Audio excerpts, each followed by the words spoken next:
Get up and get out. Get out. Get out. I have a question for you. Say Christ is Lord. Say Christ is Lord. Say it. You say Christ is Lord. Get out. Get out. Christ is Lord.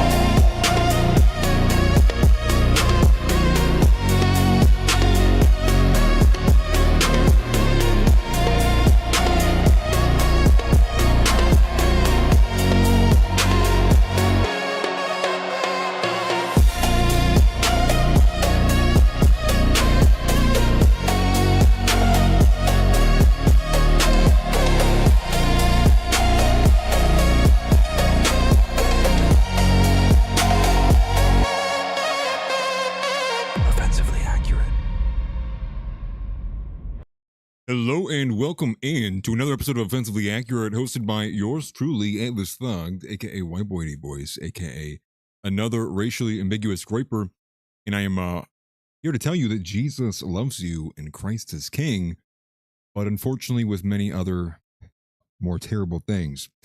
And we'll be taking a good look of pretty much everything to cover in the news today. I'll be all over the place actually, but good to be back in studio. And forgive me. I feel like I sound like Destiny right now, right off the rip. Anyways, a few things I want to get ahead of is the prayers were answered on Tix. I want to get ahead of this right away. We were a little bit concerned about Tix Bomber. One of the last times we had seen him was on Sunday in the kick stream, and he kind of disappeared, went MIA. We had kind of thought perhaps this was Tix Bomber just doing some birthday surprises. We got some unfortunate news, but he is doing okay. He was in the Discord earlier today talking and responding to people, letting us know where he is at. And unfortunately, I won't disclose too much, but he is okay. And I would just say we should probably continue to pray for him as he figures out what is going on with him, with his health complications, medical complications. And I don't want to just disclose people's personal health stuff unless they want to be open about it themselves. But definitely continue praying for Tix and hope that he continues to improve in his situation. But with that, we are going to be talking all about the Black community's overreaction. You guys saw it, Chimping Out, episode 183. The Black community, both the domestic side of what is in the populace, the everyday, the normal person, is also having an insane overreaction to the Karmelo Anthony situation. I would even go so far as to say it's not even an overreaction. It is a delusional reaction, if that. And it's not even just regular Black people. It's also political Black people. It's also pretty much every Black person that I've seen, in the news today. And we'll be taking a good bit of a look at that. And it's just gone off the rails. I almost thought about saying and starting the show by saying, Chud the Builder, if you can hear me. Chud, if you can hear me, I apologize. We need you. Chud, please, they're chimping out because it's honestly, it's gone so far past what I could even consider would be reasonable, even in the slightest bit. And as blackpilling and it's just disturbing as it is to see, this is a reality that we have to contend with. That is something that we have to put up with. And I know we talked a good bit about what happened in the direct aftermath of the actual court ruling, but it's only gotten worse since then. And we'll be taking a look at some of these stories that we've had going around and some of the actual reactions from whether it be Jasmine Crockett or whether it be some average random Black person. But one of the most insane ones that came out of Florida. And the story here is that a random Black guy, recording it, of course, rode his bike up to a white man who seemingly was sitting on the side of the road or just chilling out, sitting out on the sidewalk, I guess. And this Black man, in Florida, somehow got the idea that this guy sitting on the bench in Florida was a white man who is a part of the jury in the Karmelo Anthony case that took place in Texas. Oof. You just go, oof. That's retarded and actually should be expected, but it is insane. And I would say that that's not the only person who I've seen speak word of mouth, and he was, though, a bit more actionable than others about how they feel about white people overall. And this is actually really kind of consolidating a lot of issues all at once, but it is something we have to contend with. And again, very specifically in the nature and manner of which to contend with is the idea that we are ultimately going to have to not tolerate this kind of behavior. You deserve what you tolerate. And this is going to be more so a statement in terms of if we can't get segregation, we can't get all these things, at least in the bare minimum, what you can do as a person is not tolerate the behavior. That is to say, if you are someone who is in a position of authority or credibility, and you see, and Laquanda won't get off of her speakerphone, she be on that speakerphone, and you are in the middle of a meeting, instead of sitting there and trying to have a hushed meeting, you know, over on the side while Laquanda is screaming to Lord knows who across the room, the correct response would be, no, Laquanda, get off the speakerphone. We in the middle of a meeting right now. Well, whatever dialect they would understand. And that's really kind of the main point here, which is we got to stop tolerating this stuff. And more so than not tolerate it, we need to be very privy and vigilant against it, especially when we know that the system is basically gearing these people up, ratcheting them up, indoctrinating them, and reinforcing this belief that white people ultimately are entirely responsible for everything bad that happens to their life. Which is funny because to black people, it's like white people are the fault of everything.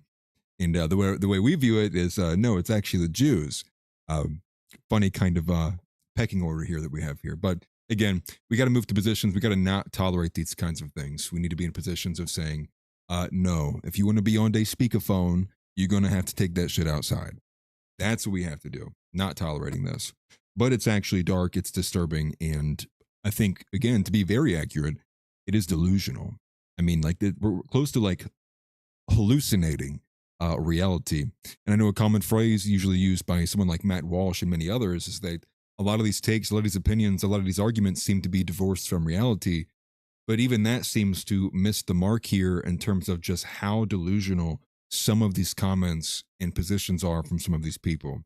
And we'll explore some of that. That is obviously the number one story of today. Number two is that Lindsey Graham won in South Carolina. So my heart goes out to all of the people there in South Carolina. I do feel bad for you. I was contacting a few people, none of which who was named Zeb Boykin or Josh VanDerNoord, but I was talking to other people who I know from South Carolina who unfortunately were rather disturbed by the result. And the real story there is that in the last couple of weeks leading up to the actual election, Lindsey Graham started dumping money into it. And the reason being is because that specific race there in South Carolina, had Lindsey Graham not gotten over 50% of the vote, the majority, it would have went to a runoff election. And all of the polling data, like in those last couple of days, was indicating, well, unless you were looking at polling market, a lot of the polling data was showing that he was hovering around this mark, that Lindsey Graham was like around 51%. Some even had him at 49%, 50%. And I think Lindsey Graham really didn't want to take that chance. And so it looked like a bunch of money came flooding in the last couple of weeks, unfortunately beating Mark Lynch. And it was, the final result was about a 56% victory for Lindsey Graham to, I believe, Mark Lynch's 29%, with about four other candidates also received votes in that primary. But I think even if you combined literally every single other person in that race against Lynch, he still would have gotten the majority. And it would have been enough for Lynch to force a runoff. So that overall is unfortunate. So we are praying and hoping that better things come in the future for South Carolina. It's also curious to see what happens with the Nancy Mace governor race as well, because Trump has also endorsed the opposition there. Although I cannot be bothered to care much about Nancy Mace. I find her to be disgusting. Anyways, so shout out to people in South Carolina. A bit of a smaller story, but an update there because we have been following it, and it has been something that I have covered as well too. The Iran war, however, is also getting kinetic again, and it has over the last couple of days. The Iran war, the geopolitical, is looking that it's heating up in an extreme direction, and so we have a bit of a breaking of the pattern of behavior as we've been getting used to it. Instead of the strikes happening on the weekends, what we have happening today from this morning, it's initially Trump was weighing the decision to bomb Iran in response to supposedly an Iran attack on a U.S. helicopter, downing the U.S. helicopter. And also, in addition, it seems that also Axios is reporting that Trump and really the United States could not wait any further. And so digging into a little bit of the details, Axios is detailing this report.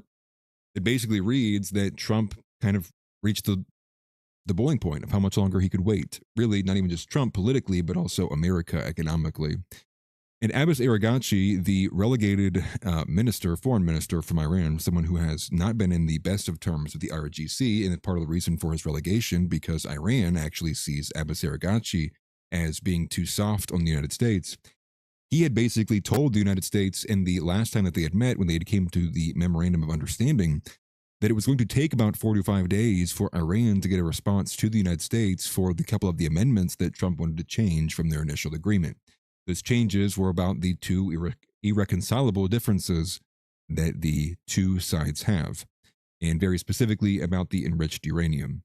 And so instead of taking 4 or 5 days, it actually were now beyond 2 weeks. Iran never gave a response, and as Axios reported, a response that was never going to come. And I think this also is a bit of an insight and reflection over just how soiled and toxic and poisoned the negotiations are between Iran and the United States, as well as the rest of the world. And actually, there were Qatari mediators trying to get Iran to fill some of the gaps, or trying to at least negotiate or keep them at the table when Trump had issued threats against Iran. And so, more than likely, we're looking at probably at least another week or so period of strikes going back and forth. But it is an escalation. And the escalation is that Trump, early this morning, before he had full sent the attack, Fox News reported that Trump was actually considering a strike on Iran's energy infrastructure and their transportation infrastructure. So if that is the case, this actually will mark an extreme escalation in the conflict, as previously these sites have been off limits. And for those who don't know, the majority of the strikes that have been happening have been in terms of military sites. They have been in terms of air bases, other kind of outlets, whether it's positions for where different mobile artillery units can go and position and set up, or whether it's mechanical or engineering kind of strikes, taking away runways, taking away other kind of infrastructure that helps them maneuver military elements and assets. And so the energy infrastructure, as Iran had previously said as well too, and they said this months ago, Iran said that anybody who attacks their energy infrastructure, it will be viewed as an attack on the civilian base. Meaning, in their terms, that Iran is going to then also look at attacks on the other entities in the war here as their civilians also being on the menu. That is the case. In addition, well, I shouldn't even leave it there. In addition to that, not even just roping in the civilians, the other element they've also been pushing it too is that they're also going to be roping in more than just the region. What does that mean? You'd have to actually probably consider Europe or other areas that they could potentially attack. And it looks like this is also seemingly a strategy of Iran, is targeting people who are in defense contracts with the United States, or the United States, at least, and by all appearances, is expected to protect or be under the security blanket of. I would imagine Iran will strike them pretty hard. And so Tasnim, I think it's Tasnim or Taniz, I don't know how to pronounce it. Their news agency from Iran did agree and did cite a military source saying that if the United States strikes Iran tonight, there will be a heavy response. So we'll see what goes on with there. It's not even just that as well. We have a bit to pay attention to in terms of Turkey and Taiwan. Taiwan, although a little bit separate of the geopolitical, but it's all roped in. Overall, again, the global economy is being affected by what's happening here.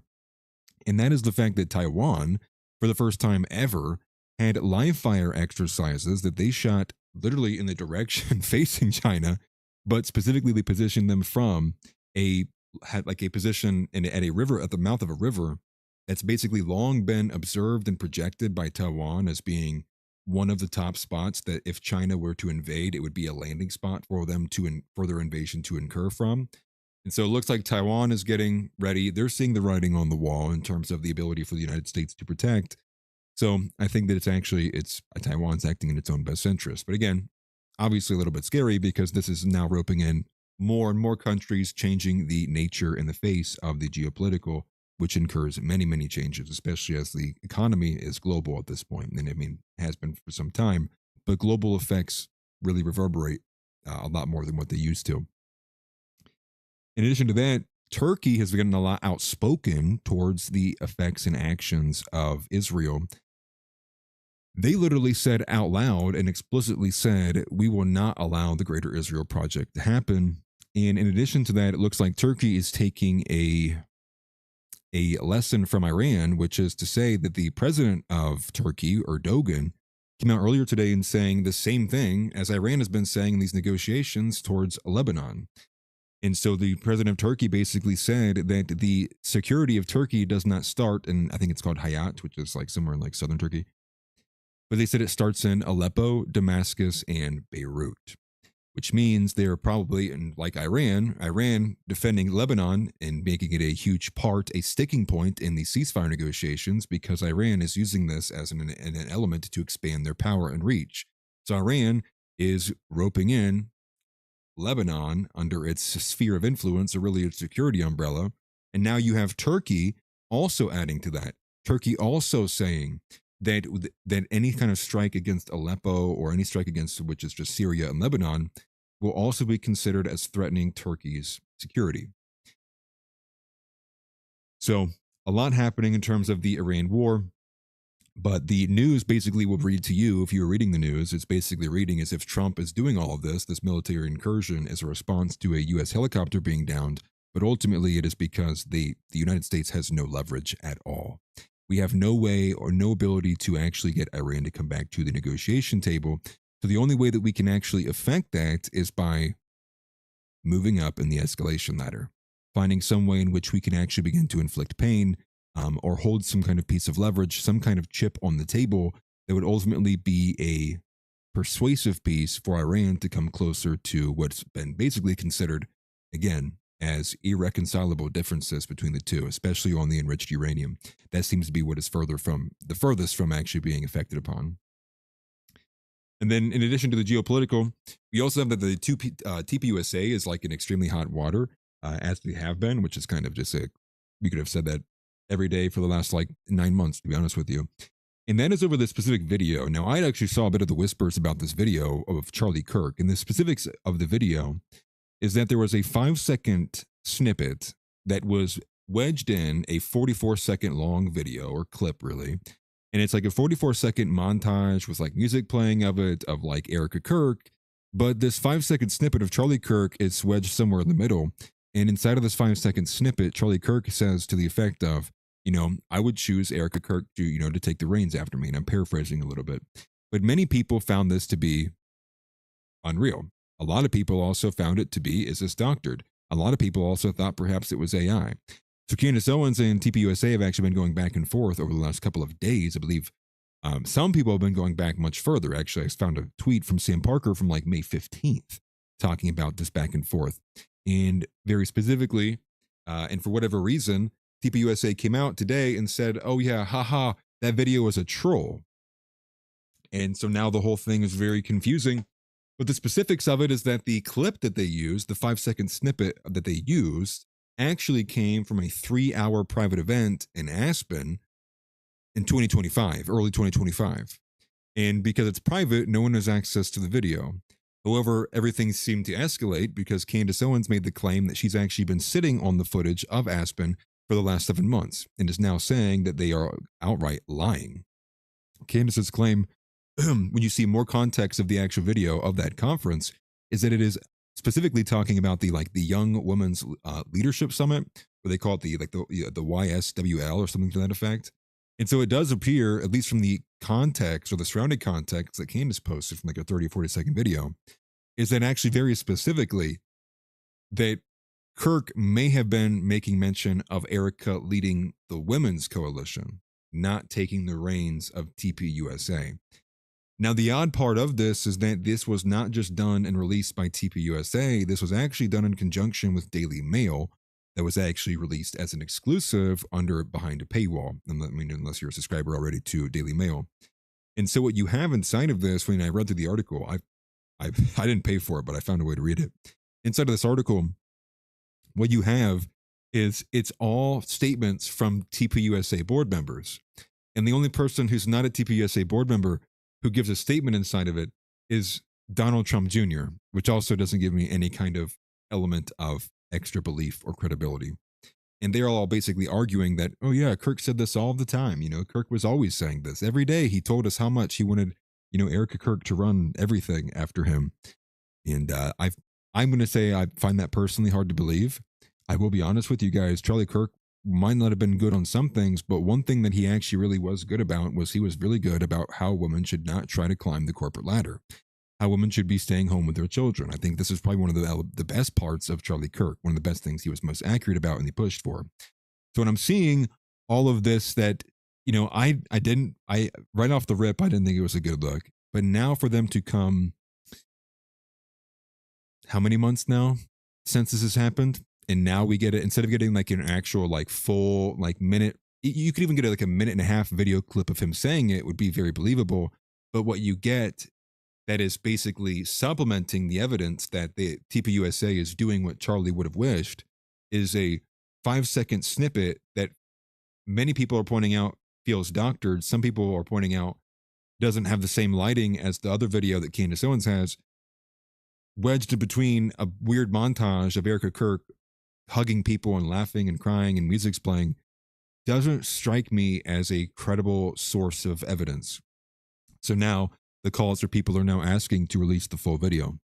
And supposedly, Candace Owens has been asking for the full video for some time. But again, I have not been following Candace Owens very closely, nor Sam Parker, nor the Charlie Kirk kerfluffle, if you will, for some time. So I was actually, I needled in a little bit on it today because it struck me as odd seeing this back and forth, but it was all over my timeline. And so we'll explore a little bit more of the information on that as well, too. I do have to say, for probably the last story, if we end up getting time to cover it, is this massive aura loss from Clavicular. For those who might not know, to rope you in a little bit, Clavicular ended up getting rhinoplasty or a nose job. And this nose job all of a sudden now made him look like one of the most effeminate females I've seen in a long time. Many people are saying that the surgery was botched. I don't know what his opinion on it is, but I will tell you, many people seem to have a kind of a recoil to it, or seemingly did not appreciate the way that it made him look.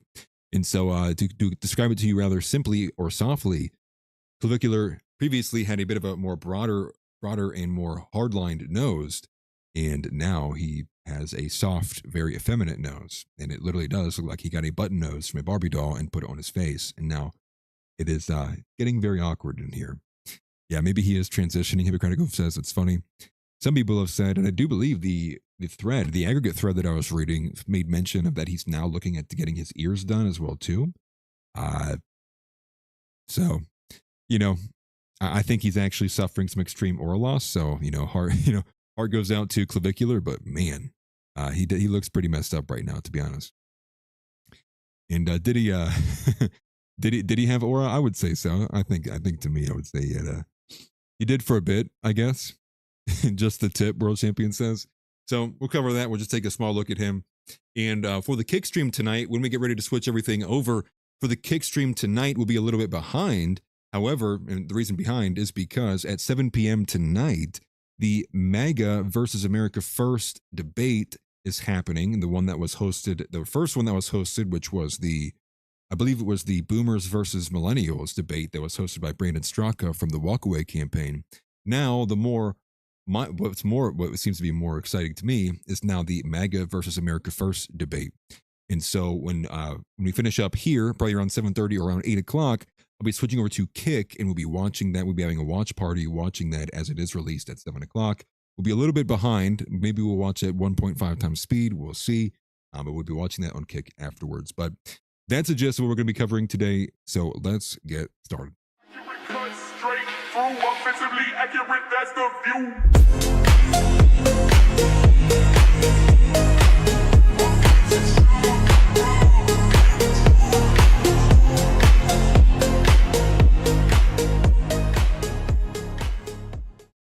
And before we get started, got to say, shout out to Athenor Metallurgy. Haven't shouted them. Lord have mercy, couldn't do it. Shout out to Athenor Metallurgy. Haven't shouted them out in a couple of streams, but that is because we've been having some collabs, and hopefully you guys have enjoyed the last couple of collabs that we have been having. Tomorrow we'll also be having a collab with Josh VanDerNoord, but more on that when we get there. I do want to say as well, too, you can make sure to smash a like button and subscribe if you have not already. It does help this show tremendously. And you can support me multiple ways, whether it's YouTube Super Chat, Power Chat, or buy me a coffee. All are still eligible, and I do appreciate it greatly. And also, again, for those who don't know, we are streaming on Kick consistently, and I believe I've been streaming 7 days a week now for 2 days in a row. We'll see how much I can keep up with this, but we will continue. The grind continues. And so here we are. But the first business of order is going to be looking at the Karmelo Anthony situation. And so let me get this switched over here real quick. But again, I want to start with this video coming out of Florida because it is literally insane. This video coming out of Florida from the Right Angle News Network is shocking video out of Florida shows a black man riding up to a white man and accusing him of being on the jury that convicted Karmelo Anthony before punching him. Here's the kicker. Despite him being tried in Texas. despite him being tried in Texas. What a wonderful day. What a wonderful day. Let's just call it for what it is. Obviously I don't, feel too kindly about seeing the trailer trash, so don't, but you got to stick up for the little guy. You know what I mean? And so in short, what you can see in this video is you can see this man right here, white man minding his business, just chilling around. And then this black teen, or this teen youth teen, whatever New York Post is using nowadays, comes up and just punches him. Because for some reason, he thought that this guy was a member of the jury. And that makes sense to literally nobody at all. And I think it's just quite frankly. Mitch sent $10. Thank you for the super chat. Dropping hard R's on these retards. Let's go. Dropping more in bombs in Hiroshima, Nagasaki. Get rich or get shot trying. They put a bag on my head. Now I got a bag to shit. They chimpin' out, they chimpin' out. Look at them. I do this for America, they do this shit for clout. They chimpin' Hey. out. Look at them chimp out. Look at them. That's a W. YouTube George said turn it up. Hold on, so I gotta turn it down a little bit at least. It's overpowering me. But this is the reality, and perfect music for this too. I'm glad we have the backdrop in here, rubbing the hands together. Thank you, Mitch, for this super chat. I appreciate it. But guys, this is just crazy.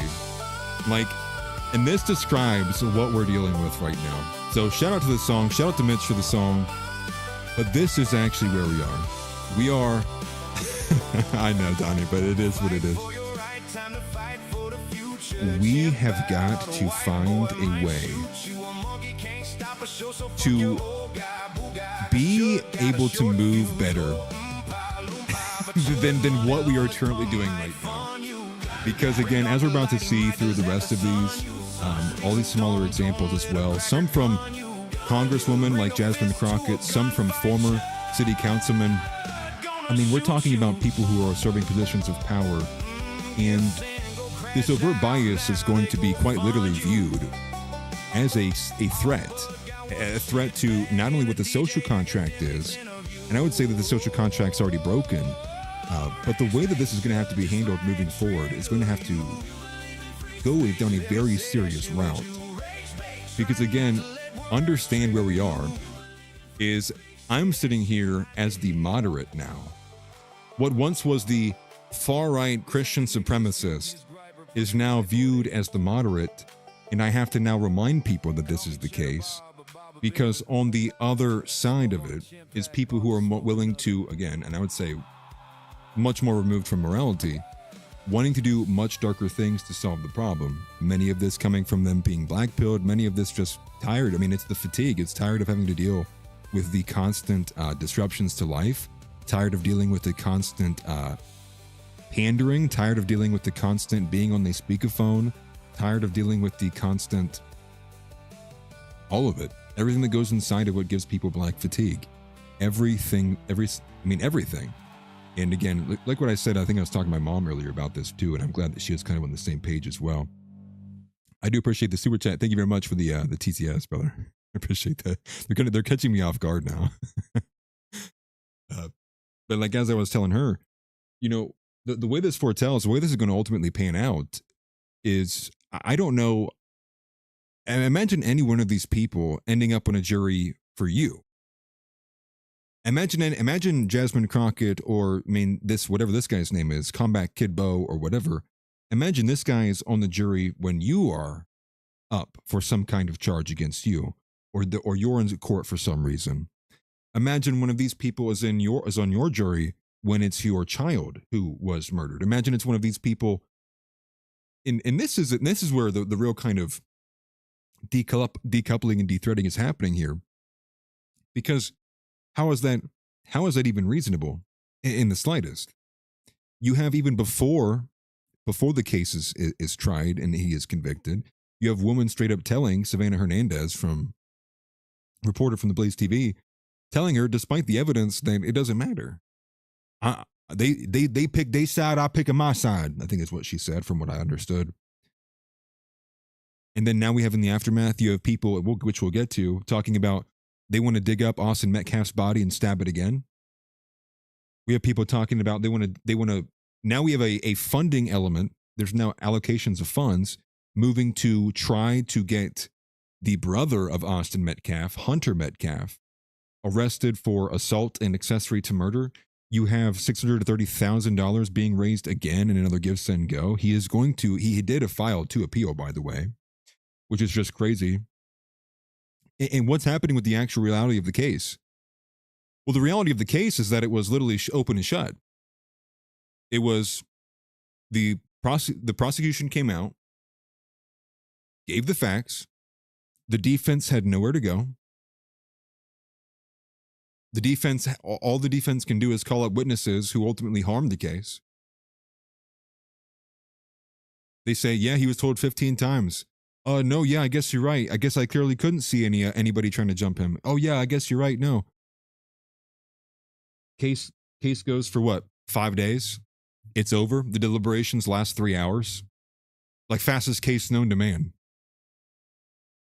All the details were there. But now we have an eraser war. And everyone's losing their mind. That the reason that this happened was because all these white people, the white jury, they hate black people, and it's another sign of I mean, I don't even know what you would even say at this point. Divorce from reality doesn't explain why a random black dude in Florida punches a random white guy in Florida. No, what explains that is black behavior and the black IQ. That's what explains that. What the fuck? What the hell? What the hell? Like, what? Like, what? I better see this guy in prison by tomorrow. You're telling me you started punching random white guys around town because you thought that this MFer was on the jury? Like, I'm sorry. Did they just posted, oh yeah, and by the way, guys, here's the 12 jury members who just convicted Karmelo Anthony. No, he's just targeting some random white dude because the guy's literally insane. He needs to be put in some kind of asylum, some institution. No ability to rationalize, thought, zero, none, zilch, nada. Now it looks like many people are reporting allegedly, this is allegedly, that some of a large portion of the funds was used by Karmelo Anthony's mother to get a nose job. Her and Clav were fist bumping side by side. They're getting the nose job done.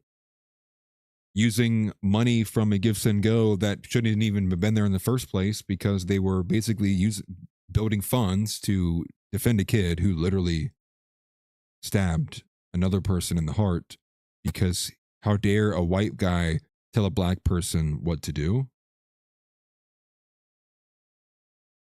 And this is the way that they view this.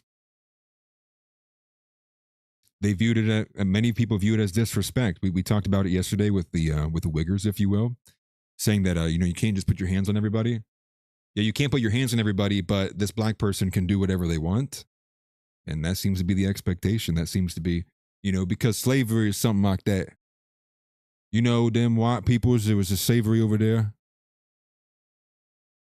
Can't tolerate it.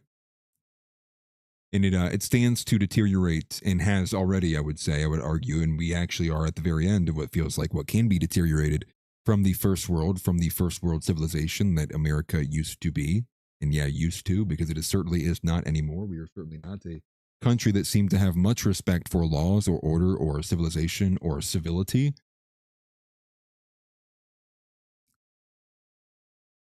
So, yeah, it's outright disturbing. And the reaction is honestly just, it's been excessive. So we have this, whoever this guy's name is, and look what his name is. Combat Kidbo. What the hell is that? Look at this bio here. Look at the subtext. How it actually reads, Ian worried about my past. Focus on living it up. how you're supposed to read it. I ain't worried about my past time, folks are living it up. All right. And no, the black accent's not going away. Be civilized people or it will continue. Chud the Builder, if you can hear me, please, we need you. And so this was just the insane one. And now in addition to this, he posted it to Facebook. Facebook went out of its way to delete it for him, but the comments actually already had clowned him, which was literally insane. Everybody's laughing at him. Bro, I'm crying. And then you can see the guy too. He looks just like what you would expect, ultimately. And, they say disgusting after black men. There is no hope for these racists. They will always play the victim while being the aggressors. The worst part is that they live among us. Interesting. And big words coming from this account, by the way. This account is a regular Trump glazer, and as a woman, I do believe as well. So we got a couple more, and this is going to be an absorbing session. We're just gonna absorb this for a little bit, just so we can get the reaction out here, and so you guys can really kind of see, mask off what's been going on in the timeline. This is going to be all stuff related to Karmelo Anthony as well too. But this is the original video, which seems to be the only one that seems to have the caption here. And for some reason, again, using you instead of I to say I'm. But it says, I'm down for a cracker for now, free Karmelo. What the hell is this? What? I'm down 2-4 cracker, nah free Karmelo. Like when you say it as a regular English speaking person, it reads as either a toddler got a hold of my iPhone for a few minutes and autocorrect tried its best, or this is an alien in a human's body trying to mimic what it sees as human behavior.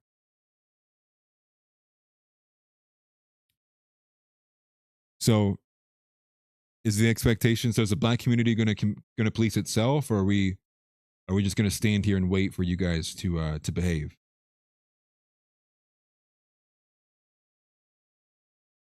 You guys tell me. You tell me. No. You're right. We'll wait. You guys kill a few more of us, and then we'll talk again. Okay.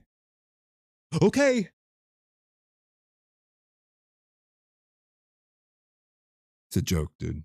And all the ones who are in the community who are in positions of power or authority too are all race grifting off of it as well too. Jasmine Crockett, we're going to take a look at as well. I mean, like Jasmine Crockett's, whatever she was saying earlier this morning, whatever like interview or podcast or whatever it was, Lord knows what it was.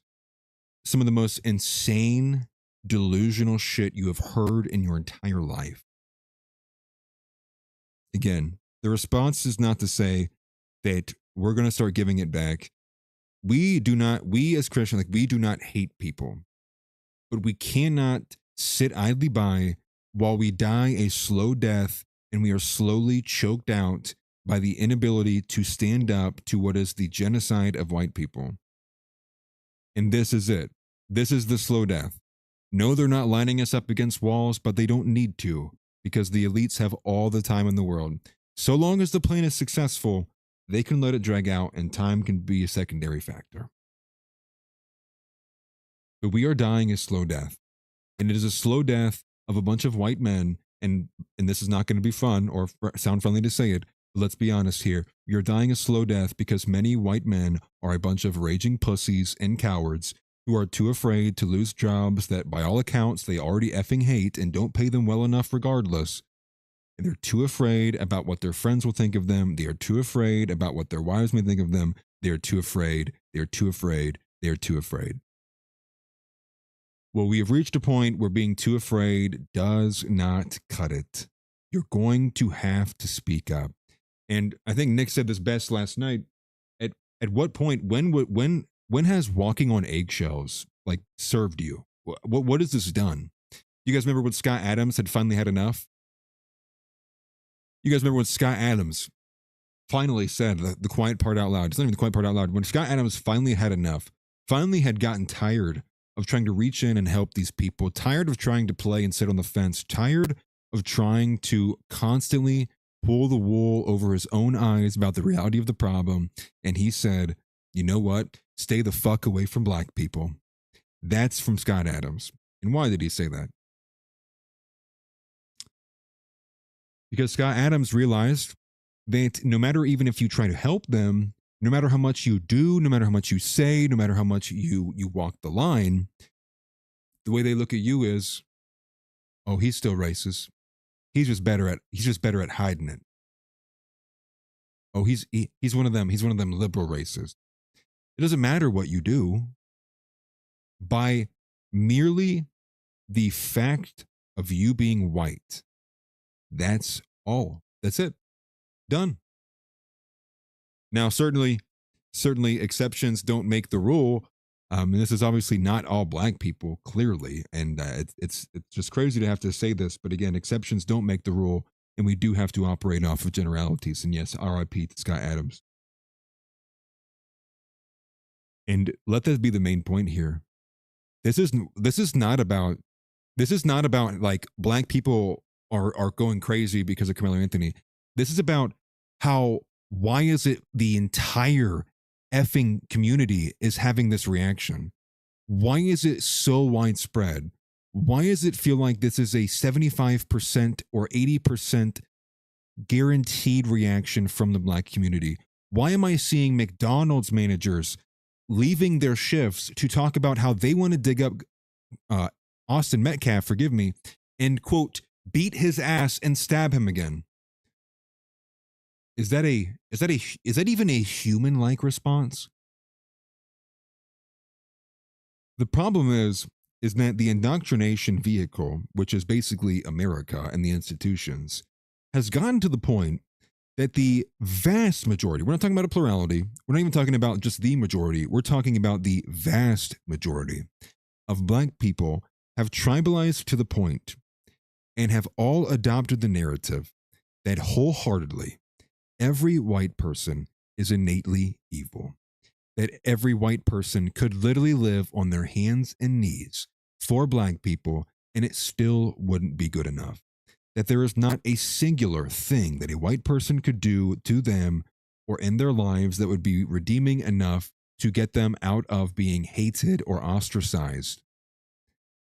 And that's really the main problem here, which is it has reached critical mass in the black community. And perhaps it has been before, but the Karmelo Anthony situation is now, yet again, serves as the latest development in what is, by all accounts, the race war.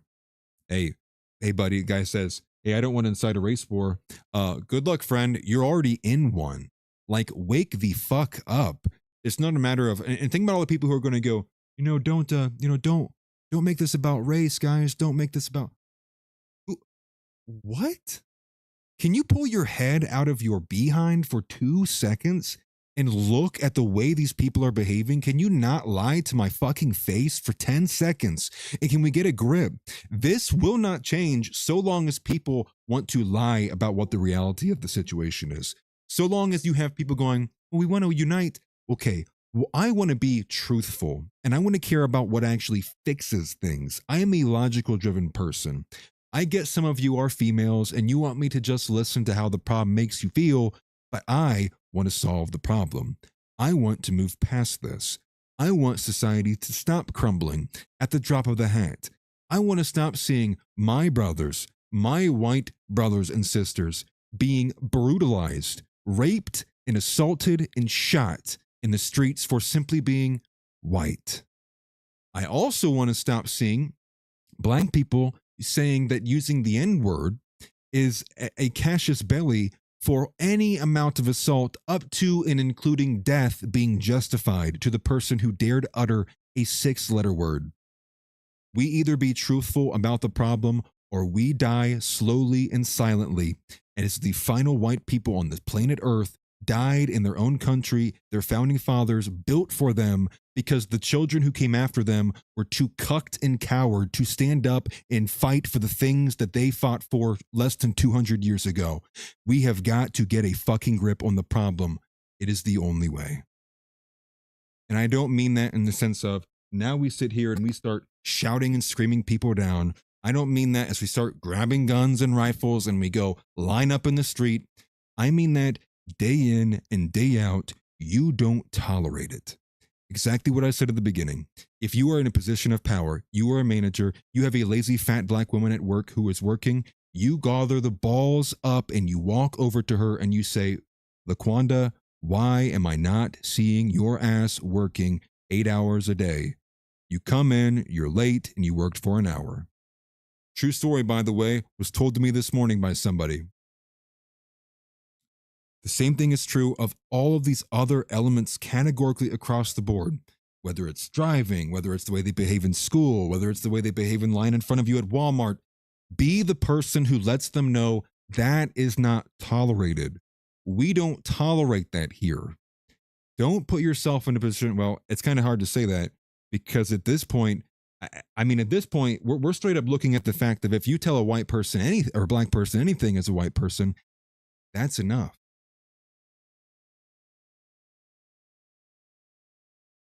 So what's the option? Keep our mouth shut? Say nothing? Let it happen? This is me in Walmart. Bang, bang, bang, bang, bang.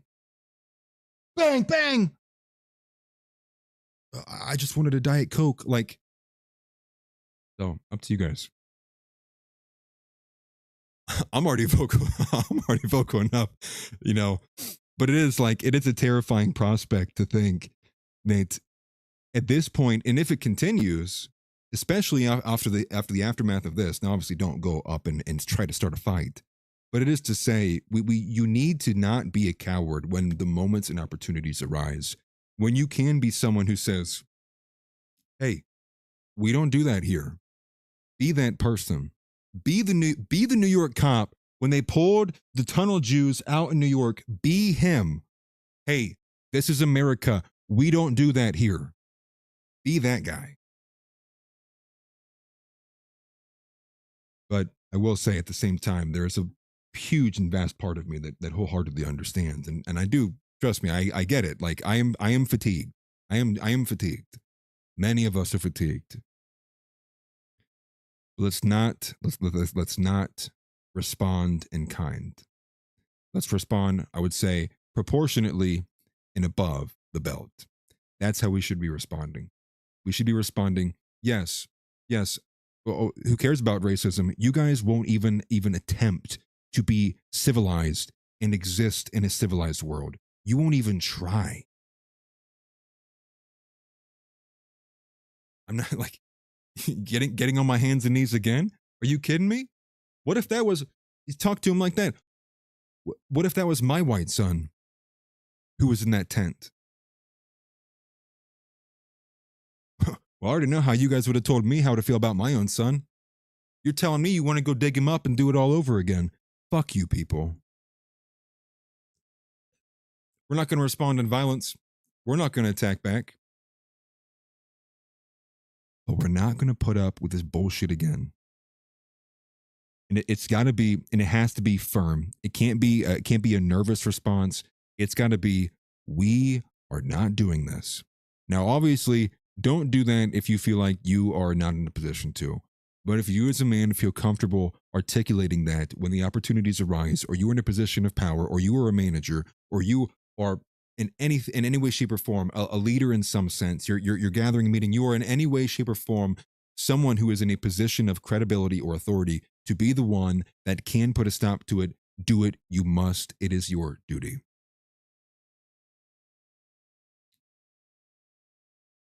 So more on this, and to really kind of show you why I'm citing this again, and it's not a joke. This is from the former Dallas City Council candidate Devontae Peters, who reposted a call to dig up Austin Metcalf's grave and stab him again and free Karmelo Anthony. This is Devontae Peters pictured on the left-hand side there, and on the right-hand side, what you can see, it's a post from him that said, just left the courthouse and any white person can get it for real. I don't give a fuck. He's also reposting a more prominent post I've been seeing shared all over the place that says, from Ken Flulin, that says, F it, dig Austin Metcalf up and stab his ass again. Again, absorb this, feel it. Let it touch the hairs on your back of your neck. Not in the sense of harboring hatred, but you have got to seriously ground yourself in how these people view you, especially if you have children. And Lord have mercy on the white man who is not gearing up his children for what they're going to have to deal with as they grow up in the middle of a race war. They need to be told, you are a white boy. You are a white girl. You are viewed like this by them. You have got to make sure, because otherwise, do you even care about your children? I don't care how much you want to argue back and forth over this and that. The crime statistics are the crime statistics. Reality is reality. And if you care about your children and they're white, you are going to tell them that they have a lot to, well, you have a lot coming to them and a lot is expected of them. But letting them just go blindly into life without any kind of reasonable expectation of how they're going to be viewed as a singular group, as a collective, and what comes with those expectations and viewpoints is a travesty. You have to. You have to. Have the talk if you must. And just crazy to even think that this guy was running for city council at one point. The other aspect of this is that, no, I guess maybe not. They must have did a repost. But Karmelo Anthony, I'll just find this real quick.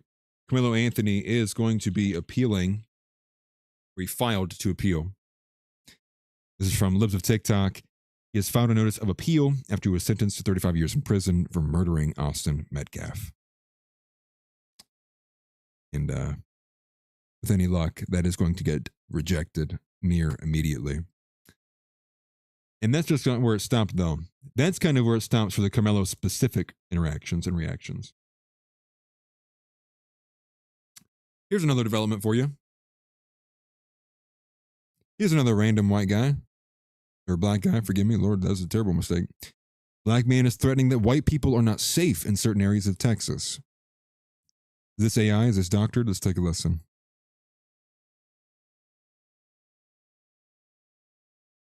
It's not even coming through, is it? 1 second. All right, let's restart that. Collin County, Dallas, Texas, Arlington, Grand Prairie, Irvin, Dalworth, Plano, Denton, Keller. It ain't safe for none of you white folks to come out this weekend. I'm giving y'all a fair warning right now. And guess what? It's going to be a bunch of niggas outside that look like me. And we ain't out there with no pocket knives. We out there with these. I guarantee y'all going to pay for what that judge just did to Karmelo. If you don't believe me, bring y'all bold ass out this weekend and put on your Austin Metcalf shirts and see what happened to you. Collin County, Dallas, Texas, Arlington. Lovely. And I think the funniest part is he says we're going to come outside with D's. He shows his fist. Yeah. Doubt? Doubt? Yeah, what's inside that, sir? A hand grenade? They have those in Somalia? Holy shit. Yeah, it's like a big joke, dude. It's like, yeah, I don't think anybody is really going to be believing that, even in the slightest. Let alone even imagine that, too.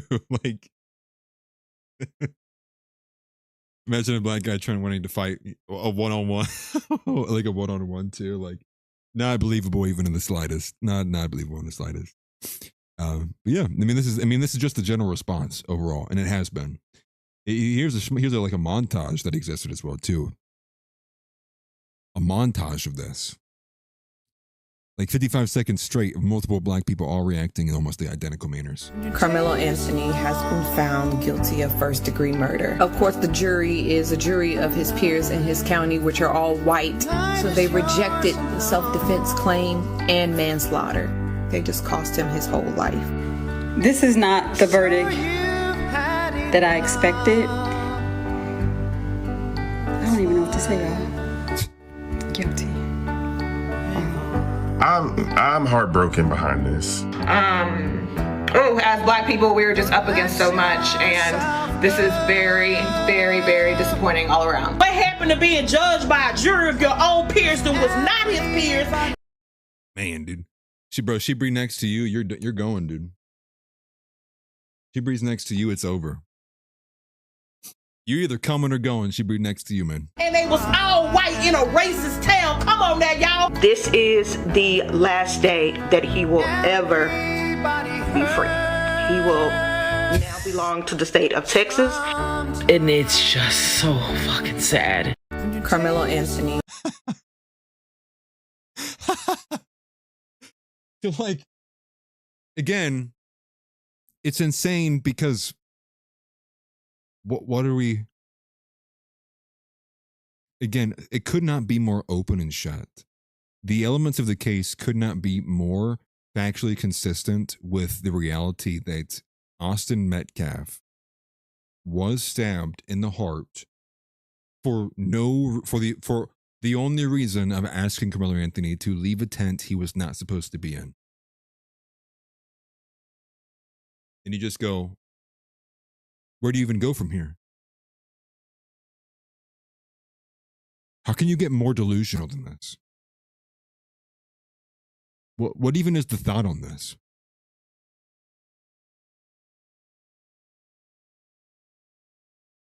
This is the result of being told and taught to hate whites for decades, growing up in it. Entirety, essentially. Entirely, almost the entire reason.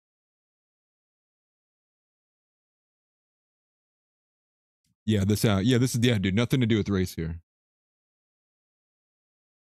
Yeah, nothing to do with race at all. Actually, race isn't even a part of it. This is all about the facts of the case, actually. This is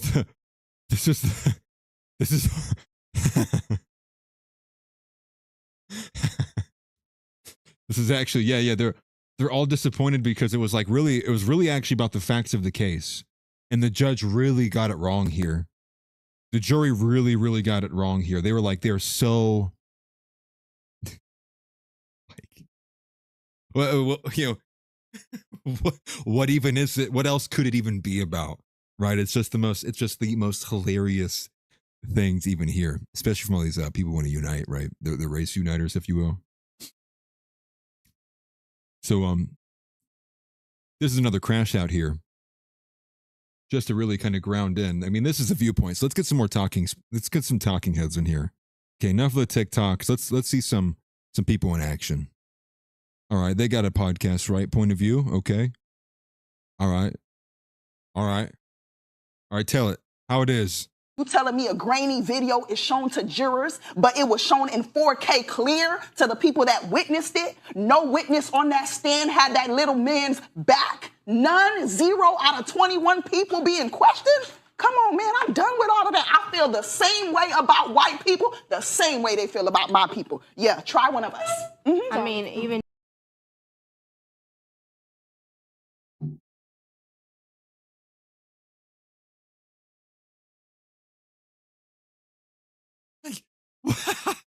What? So, to them, like the truth can't be. Do you see this? Like, tell me you guys see this. The lady straight up says she knows there was 21 witnesses that were brought up. Every single one of the witnesses helped the prosecution. None of it was helping to defend Carmelo Anthony. She references the video footage that was shown to the jury. It was like 4 minutes worth of footage that was shown. And then when the result of everything, all of that with the witnesses and the footage, it's a conviction wholeheartedly. It's an 8-day case, open and shut, no thinking required. It's right there. This is they white people. Dude, this is they white people. This is they white people. Come on, man. I know I'm getting a little active today. But this is retarded. I mean, and I'm being kind here. I am being kind here. Remember, I am the moderate, okay? I am a groiper. I am a moderate. I'm sure, Lord knows what else is on X today in the response to what this stuff is, because it's only going to get worse. It's only going to get much, much worse if there is not reasonable and honest conversation about what's happening here. And I don't mean Jasmine Crockett's, we're going to have a real conversation about race and they white people. Okay, the real conversation is going to be how we're tired of tolerating your shitty behavior. We're tired of tolerating your low IQ, and we're tired of tolerating that everything that is, even that what brings about your existence to be what is in this country, is the exorbitant amount of welfare state that is required to keep you people even at this level of civilized, and that's saying something. To say that this is civilized is saying something. That's what the conversation is going to have to be about. And the conversation is going to have to be about, perhaps Malcolm X was right. Like I long been saying, we might, is segregation in the cards? I don't know, but I'm already seeing people in the black community saying this. And I always long gave credit to Malcolm X as being the actual organic, I would say more organic, vastly more organic than what MLK was. As a civil rights leader, as probably being a bit more representative of how black people, unprovoked from the FBI and CIA in the fifth column of Jews, would have moved, would have operated, would have felt.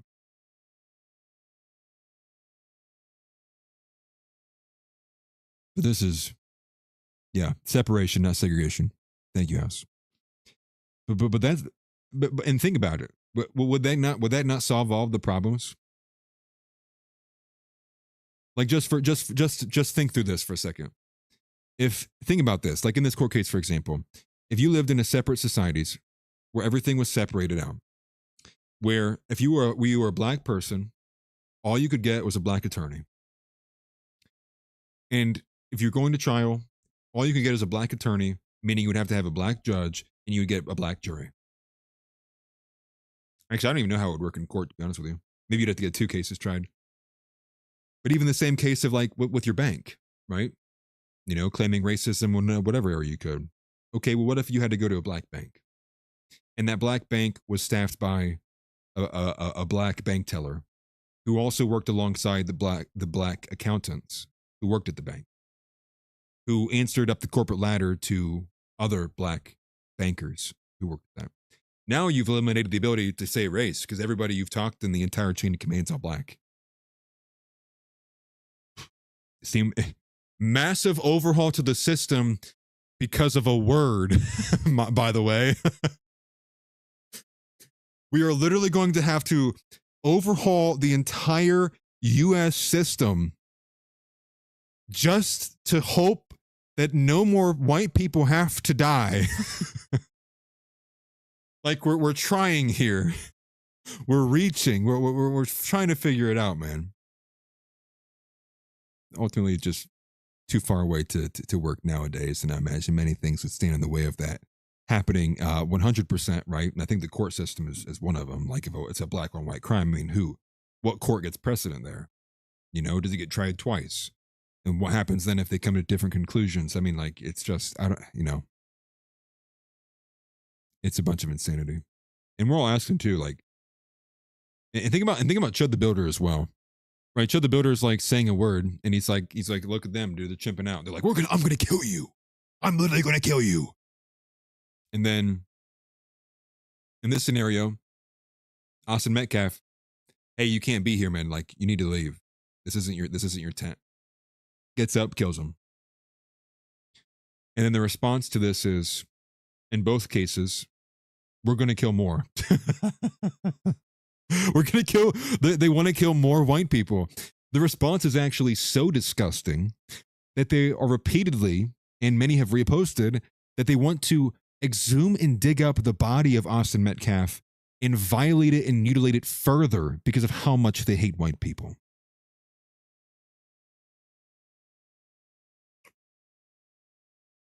Yeah, I don't know. But here's more of this. Just following the case, I know I just, we've all been kind of keeping up with it. And just to see even that the judge, the defense attorney, and Austin Metcalf's father was in, a picture at a party they having a time. There is an alleged post from Austin, from, of course, before he passed, that, he had 2 assault rifles on his, resting on himself in the car, saying that I dare one of the monkeys to come to this track meet today. But this is someone where, Karmelo Anthony was a 3.7 GPA student working 2 jobs. But he's the one that we're supposed to believe is a thug, though. Right. Of course. Because that's how they see us. They want everything is good because it's white. And then when it comes to black, it's it's angry, it's violent.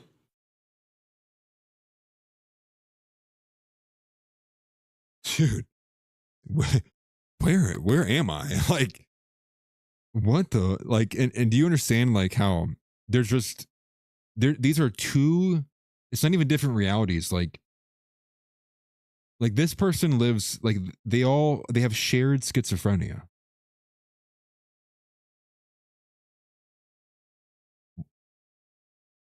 I mean, it's really, it puts you on your heels. You just are like, because it's so utterly disconnected from anything that you would consider to be grounded in reality. And they're calling him a thug. Who the hell is calling him a thug, dude? They're just saying that Carmelo Anthony stabbed a white guy in the heart. And so, like, yeah, then they see like the AI images. Now it's translating that the rhetoric is now, that's the argument. The argument they had in court. You're so right. The prosecution led with Carmelo Anthony being a thug, and that's why my white homeboy Austin, he ain't come home that night.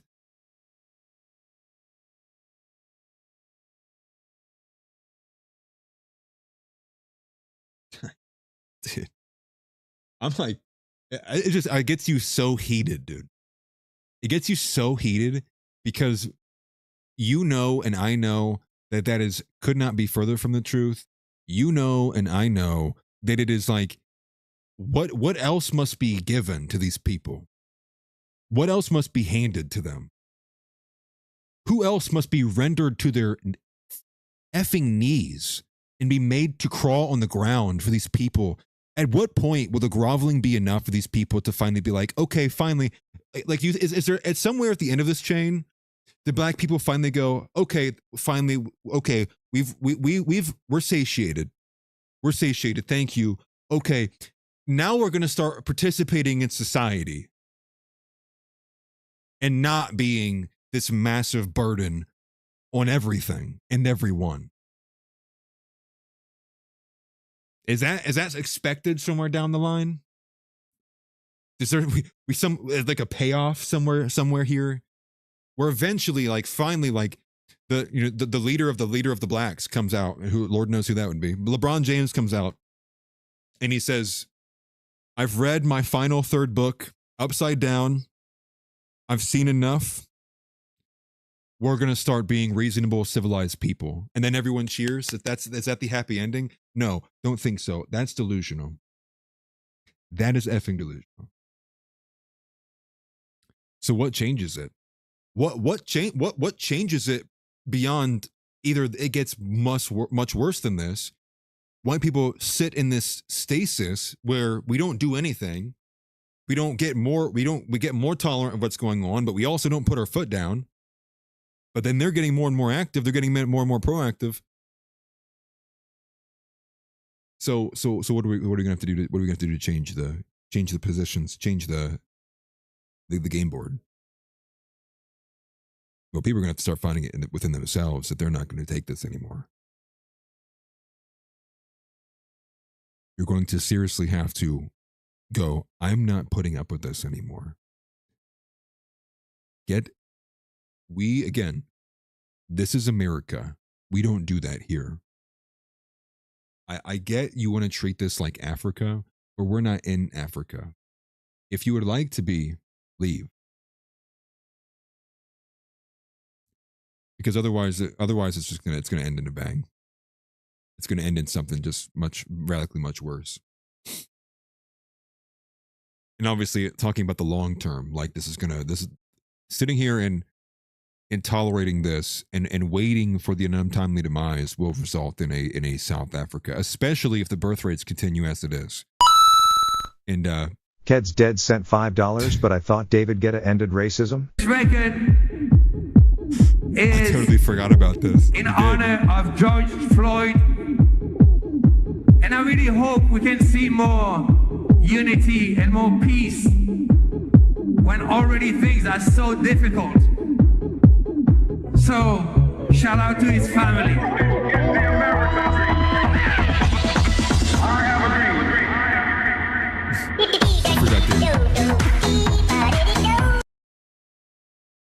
I forgot. I forgot that David Guetta was even a person. That's funny. W to Ked. Appreciate that, man. Massive shout out. Thank you for the chat, brother. That's funny. You're totally right. You're totally right. What am I doing? David Guetta ended racism years ago. Yeah, that just, all I needed was that video, and you know what? I'm totally right. I'm with the blacks on this one. I'm with the blacks. Free Karmelo. Let's go. No, obviously not. But that was a funny video. I appreciate that. That was hilarious. David Guetta has like, what, wasn't he like bigger in like the early 2000s, like 2005 to like 2010-ish?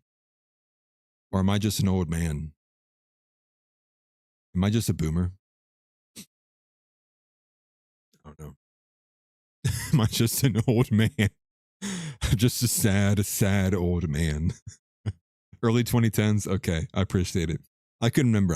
I've heard a few songs. I had a few songs of his on my playlist. You know, some gym Spotify playlists, I would imagine, back in the day. But thank you very much, man. And yeah, no, totally right. Actually, wholeheartedly agree. We're done here. My job is finished. My job is finished. And you know, and so no, it's actually, you're right. Let me sip my white monster. Not a white monster, by the way. Back to it. Gartha is instilled upon inside me. This was the most disgusting one, though. I wanted to play this for you guys. This was the most disgusting one, I think, so far. And then I have one final one before we get to Jasmine Crockett. But here's this. Happy Wednesday. It is a great day to be a motherfucking live. I still got breath in my body. Karmelo still got breath in his body. Austin. I'm rooting for all white people. Even if I disagree with them. Good morning. I don't even care anymore. Happy Wednesday. It is but I hear what you're saying, kids. That's to be a motherfucking live. I still got breath in my body. Karmelo still got breath in his body. Austin. I can't say the same, buddy. So, cool, nice, lovely people, dude. Hey, who's lining up to marry that, dude? Who wants a piece of this? The DMs are open. Let's go, man. True colors always show. Agreed. Now here's one that you can sink your teeth into. This is a Dallas attorney. This is a Dallas attorney by the name of Thelma Anderson. Newsflash, everyone. White supremacy. But just take a listen. I'm not going to play the full thing. But I also just wanted to show you this guy's head. I mean, look at this guy's head. I had to like play it twice this morning because I couldn't.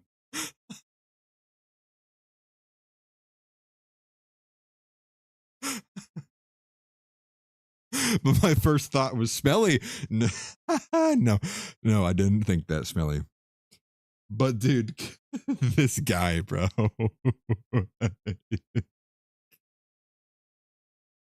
That's a crazy head, dude. Anyways, okay. Here's the video. She's supposedly an attorney, but Jasmine Crockett is too. And if these people are passing the bar must be an easy exam. But just play a little bit of it. Just take a listen. And here's the. And this is Roland Martin, I guess. Who cares? I don't care about these people. First and foremost, the one thing that I would ask for people to do at this moment is pray for the Anthony family, because they have been legally lynched for the last year. And more so by this slaughterhouse of a courthouse, as well as the family of the Metcalfs. So the energy right now is very white supremacy. They have shown up to be the pigs that they display with hate. They are selling. If Austin Metcalf winning his case against Karmelo Anthony is white supremacy, I want more of it. Give me more. I need more of that. And it's not all good either. I mean, like we talked about yesterday, in the Irina Zarutska case, that is whatever the guy's name is, Brown or whatever. This dude straight up is ruled too incompetent to stand trial. Oh, interesting. Yeah. I don't have the hold on, dude. That would be perfect. I don't have the soundboard up. That's a stolen car. That's funny. That's a good one. And Really Reed says I'm being spiritually lynched forced to watch this. I know. But just to show you, this it's ubiquitous. It's not just one video, it's not just one guy in Florida, it's not just the view, it's not just the point of view, it's not just At Titan001 sent $4.99 on YouTube. Chirp. I appreciate the super chat, brother. It would be funny if it would just make the beep.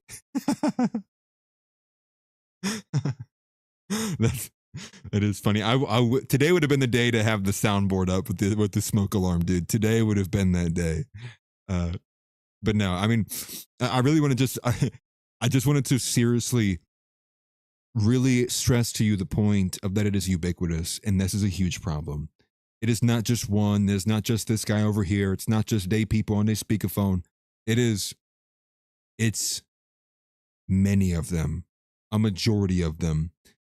It's ubiquitous to the point that it is a serious threat. And like I was saying, the social contract, it can't. I'm sorry, there is no social contract.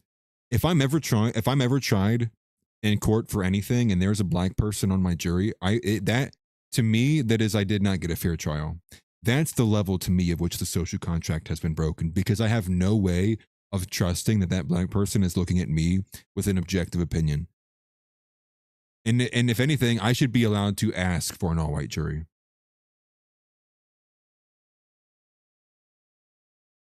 And if that's where it has to be, that's the way it has to be. But the social contract is gone. And how would you even know?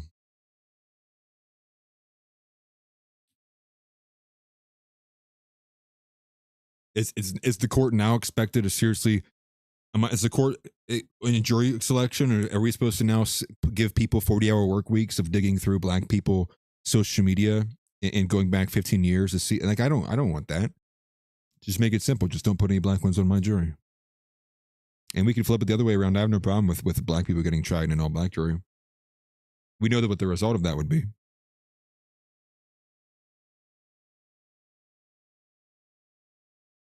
But wanting to free somebody, like, it's just that is they are almost all together agreeing that they will not uphold one of their most basic duties as a citizen, which is to be a unbiased observer if they are being called to jury duty. And that's just one element of it. That's just the easiest to obviously pull from and infer upon from this case, but there's many other elements in this too, which this now implies. Like, this now it ultimately threatens a lot of things, and I mean, and this is going to be in a lot of people's head, and it has been, and only continue to develop and evolve. They white people on their phones, they speakerphones, it's them white peoples. I'm always tired they white peoples. They've been doing this to us. We was their free peoples, man. So, moving over to Jasmine Crockett, the Jasmine Crockett stuff gets more unhinged, mind you. There's four clips of Jasmine Crockett to play, and in every single one of them, it somehow gets worse. So the first two actually relate to each other. Jasmine Crockett, I guess without explaining too much, basically, I mean, she is just like, imagine someone taking the opposite side. Like, imagine it legitimately is opposite day. And someone is really in the holiday spirit. That's how it feels with Jasmine Crockett in these videos. That is, she is in jest almost full sending opposite day. Because that is how insane some of these remarks and comments from her are. So here's the first one. The first two of these will connect to each other. Here's the first one. And in this first one, she suggests that she would have also stabbed Austin Metcalf. If a 300-pound man is beating me, like on top of me and beating me down, I'm not limited to fist. You know, I would argue that even the only time we go into things like people's hands being considered deadly weapons is typically like if they're a professional boxer or that kind of stuff. But I think by the time you start getting to like football player, good argument. Good freaking argument. We're not talking about like the golfers. We're talking about football players, right? Like this is what they are trained to do, is to inflict like serious physical contact. So she's making this argument that because Austin played football, and I don't know if anyone's seen the photos, Austin Metcalf is very far from a 300-pound professional NFL player. But for those who needed to be told, here I am. Yes, your hero, I'm telling you. Here's the second one. So Austin Metcalf's hands should be treated as deadly weapons because he's literally a football player, while also in the very beginning suggesting that she too would have done the same. But here's the second one. Now, Metcalf was bigger than Karmelo Anthony, but not by a margin of that nature. Here's another one. She's arguing now on the other side of it, saying that the knife that Karmelo Anthony used was because it was so small, it shouldn't be considered a deadly weapon. Was it a switch? I don't know what he had. It was like it seemed like it was a multi-tool, almost like a Swiss Army. Like with like with the little scissors and everything and whatever. So it was small. Well, I would argue the size of it alone, you wouldn't even think it's a deadly weapon. And that's why. So a knife, because it is small, that did literally kill Austin Metcalf, shouldn't be considered a deadly weapon. But Austin Metcalf's hands, because he's a football player, should be considered deadly weapons. Again, Karmelo Anthony, small knife, shouldn't be is classified as deadly. Austin Metcalf, big, scary football player, his hands should be deadly fire. Like, holy shit, this is what I meant. Like this is like, to me, it is like she heard someone told her this morning it was opposite day, and she was like, oh, really? I'm going to go all out. I'm going to go all out. You're going to have no idea how much of holiday spirit I got right now, because that's how this appears. Divorce from reality again, and I'm going to say that again. Matt Walsh said that earlier today. It's not enough. That is understating how far and insane and schizophrenic this behavior is. Lunacy, hallucinations. I mean, like, did somebody put they drugs in they water? This is well beyond the pale. Mr. Moss is gonna crash out. It's funny. I already did this morning. I already did. At Titan001 sent $4.99 on YouTube. Blacks watch videos of us talking and just try to pretend lol.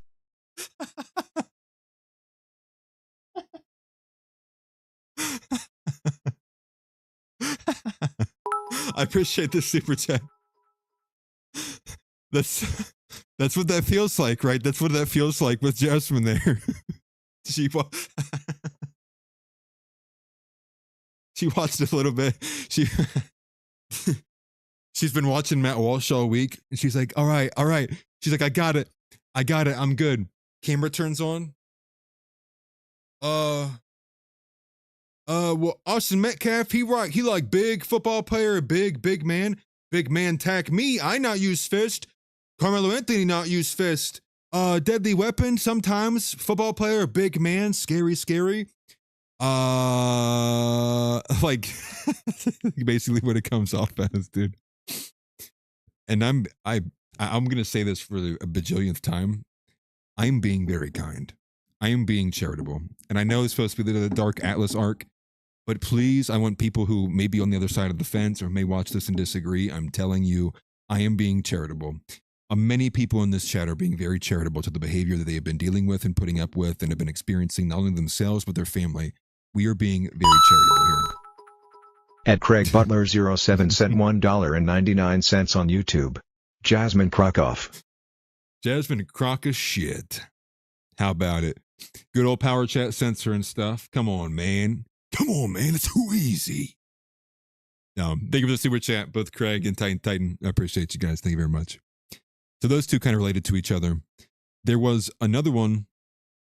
So there's a third one. Now this third one is just literally insane. And I know I've said that again. We're going to find new words. This third one, let me not describe it by insane.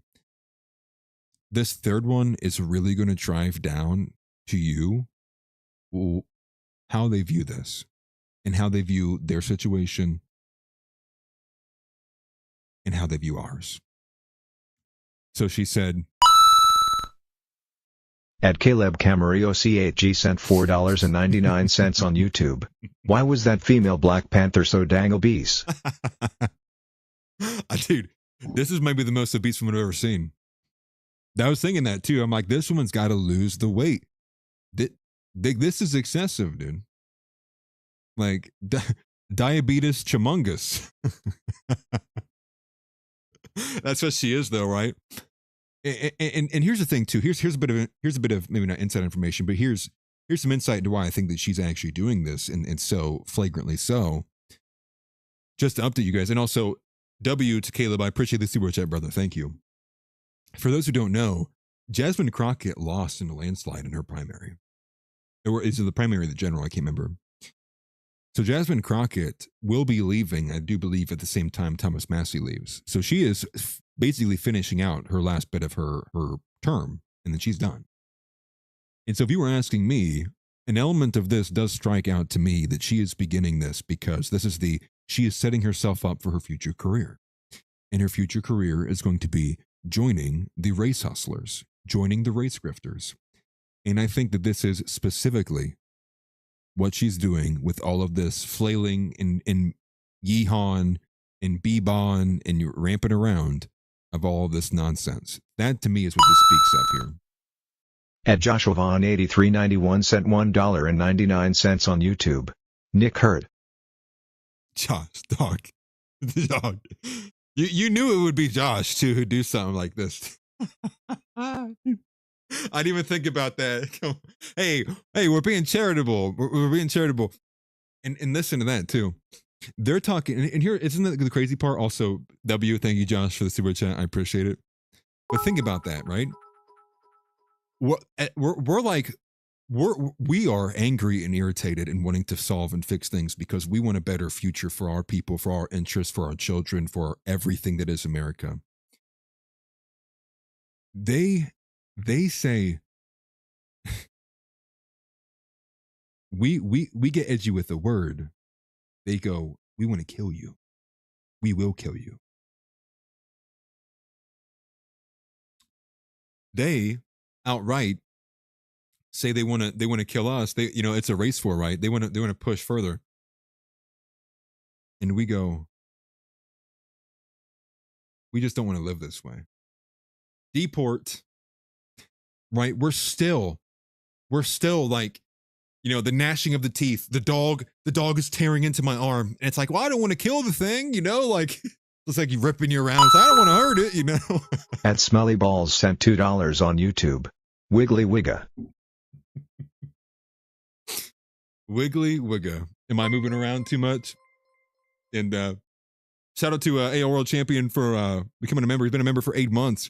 He says, La Brea Tar Pits, fascinating mass extinction event.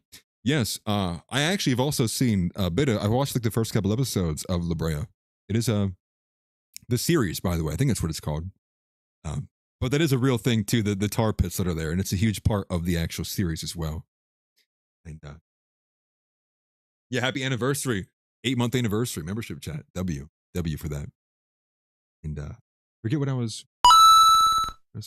Hilton sent $50 MRW. The race war starts.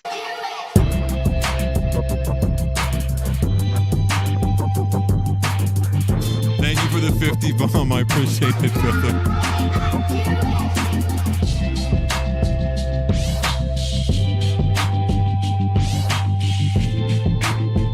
This is banging.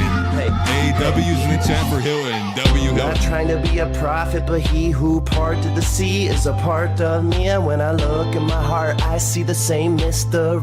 And I know that we share the same history. Yeah, Hebrew is the language of G-D. So silently, I know he walks with me like an OG. I'm G'd up, I'm G-D'd up. I'm a read up with my feet up. Sabbath is just practice till we all get freed up. So please plant your seeds up. Israel's the bride and the groom's inside. And when I'm staring at the line, I'm like open wide. And when I'm drowning in the ocean, I will choke the tide. Snatch a patch from the sky. Put that patch in my eye. You can tell me I'm fly, but it's not for a white guy.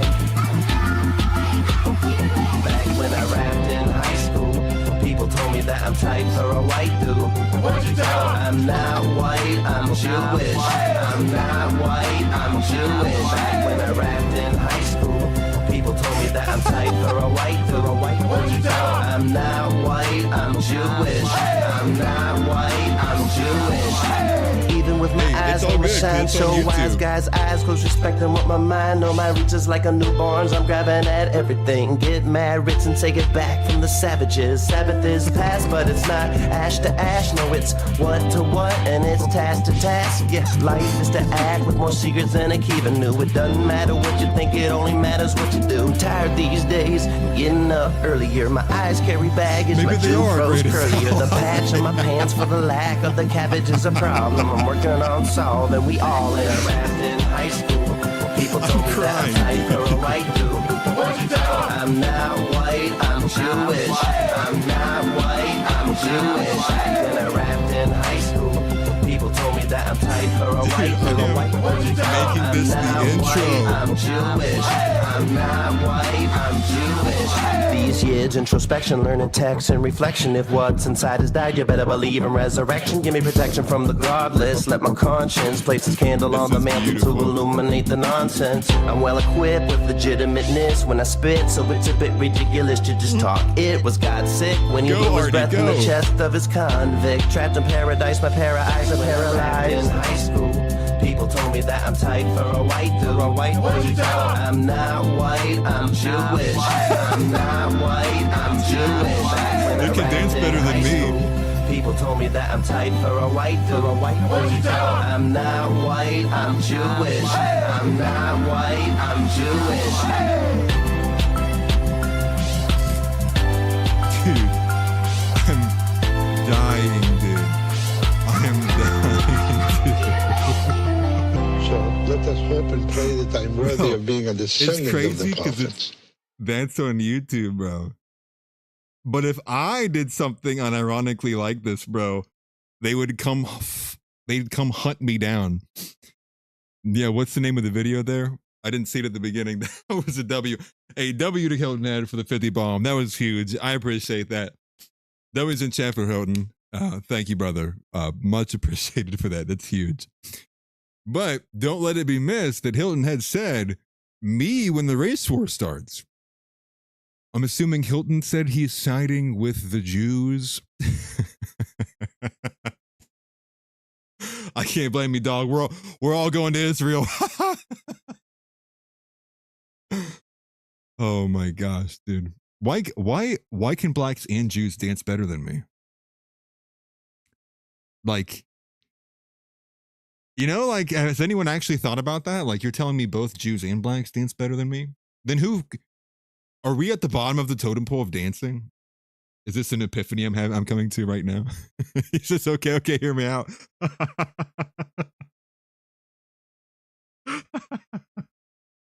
Yes, this is Gangsta Knows Dance. That's why. That's funny.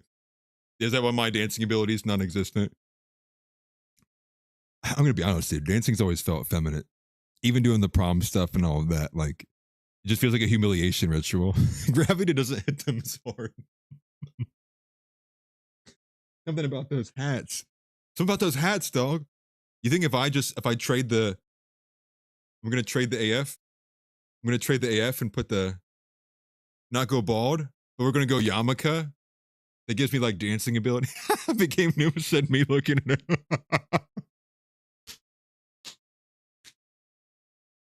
That's funny. It's true. Dog, listen. I can't dance. There's no aura farming happening with me dancing. They were aura farming on me though, dude. They they were spinning on it. They were making it bounce, dude. They'd be a little dangerous if they were packing some heat in the back. You know what I mean? That's what I was thinking about Smelly the other day. I'm like, dude, Smelly's gonna catch you one of these days, dude. No, just kidding. Jokes. That is a joke. I'd look like Ray wearing a yarmulke. Well, I probably should get the wig. We need to get. Come on, Smelly. Come on, Smelly. We talked about this. We talked about it. When you looked me in the eyes, you felt it. I felt it. Everybody felt it. The fireworks? You were telling me how you felt fireworks. No, I was just kidding. Oh, we've gone so far from the original source material. That's crazy. W. We're having fun, guys. Smelly balls to be throwing it back, man. It's like that. Dude. Okay, let me hold on. I need to reset real quick. That video is powerful. That video solved racism. You kidding me? There would be no anti-Semites if they all danced like that, dude. You know what I mean? That is a W clip. Appreciate you, Hilton, man. Too much emotion for me. I'm getting car sick.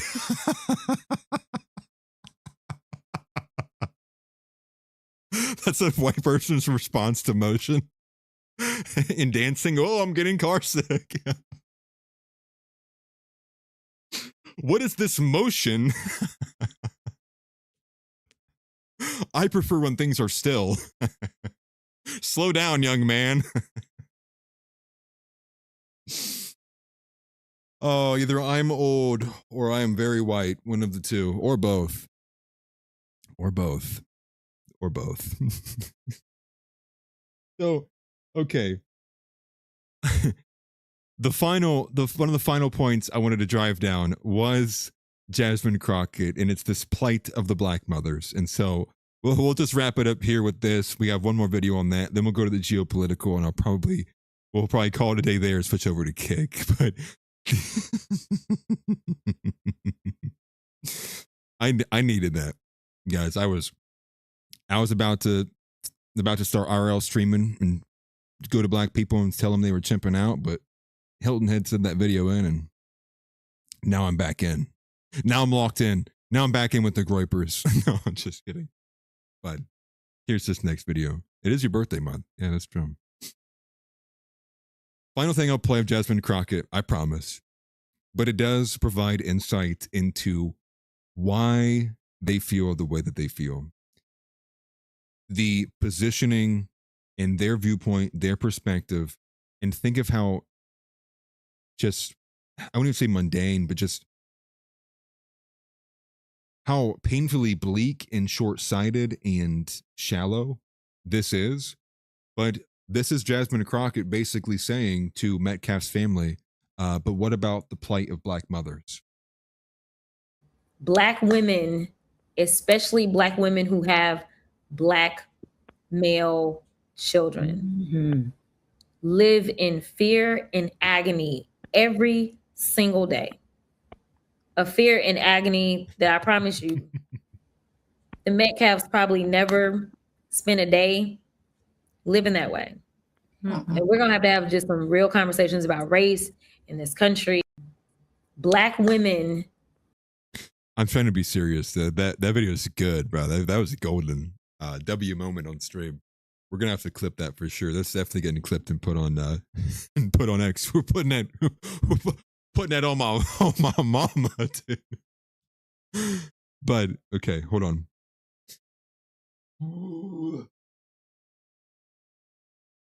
The serious part of this, yeah, I had to quiet down. A black woman was speaking. The serious part of this is, irrespective of everything that has happened, because she's unwilling to even halfway accept for even a second or even entertain the hypothetical that perhaps Carmelo Anthony was in the wrong and they were justified to convict him to murder or on murder charges. She says, yeah, but the Metcalf family they've never lived a day in the shoes of a black woman. So what do they know? They don't know what it's like to be a black mother and having black sons. And again, we arrive one more time to holy crap. Just how demonic, for one, that's your reaction too. The Metcalf family have their son taken from them before he's even graduated high school. And the response from Crockett is, yeah, you lost your son in a murder, but you don't know what it's like as a black mother raising black sons. What the? This is, in the words of Nick, bitch, what the fuck? Like, dude, what?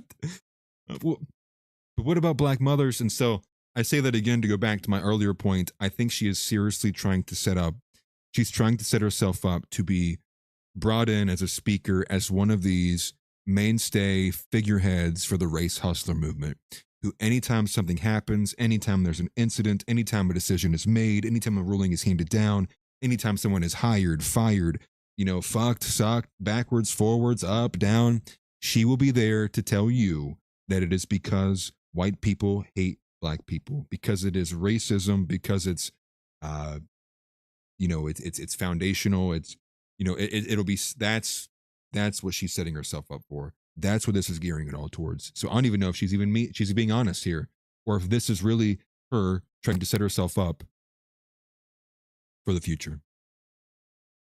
What you mean Tyrone can't murder? And that was also what was insane too. One of these captions that came out, it was a huge moment today, but one of these other videos that come out is basically a black woman, a black mom, I would presume, yelling at the top of her lungs, what am I supposed to tell my son? The court ruling gets handed down. Now, what am I supposed to tell my son? Tim Pool, to his credit, might have the best tweet on it. He said, quote, don't stab people. End tweet. Post. It's magic. Absolute cinema. Absolute cinema. She asked. Tim Pool answered. I wholeheartedly agree. For the first time in a long time, I agree 100% with Tim Pool. Yes, I do think black mothers should tell their black sons not to stab people. Wholeheartedly agree. Wholeheartedly agree. She goes, what are we supposed to tell our son? As a black man who couldn't be more clearly shown as being the aggressor and in the wrong. What will I ever tell my sons? How are they going to survive if they can't mug and rob and steal and shoot they people?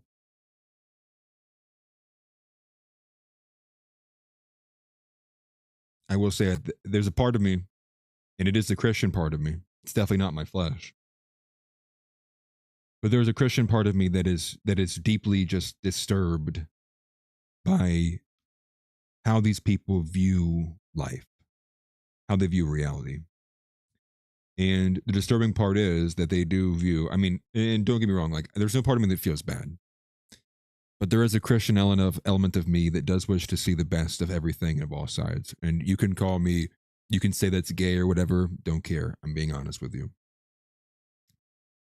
And it's in that part of it that's just, I really wish, like, jokes aside, like I really do sit there and think like, what even is a meaningful solution? Like, how do you tell a woman that she's insane? How do you tell a schizophrenic that the voices they hear aren't people? And I don't know if there's an answer to that. And I think that's what makes me most disturbed, is because I think if there was ever strong, hard evidence and proof that black people are categorically an IQ deviant from being capable of existing in our first world society and civilization as we have it has been the last couple of days, and their inability to acknowledge or even hypothetically engage with the possibility and reality that Carmelo Anthony is in the wrong, that Carmelo Anthony more than likely was halfway driven by his hatred and indoctrination of white people that had been reinforced in from the social institutions.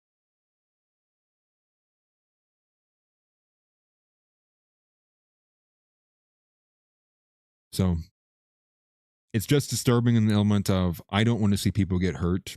I hate seeing people injured. I don't care what color or race they are. I hate seeing people get hurt.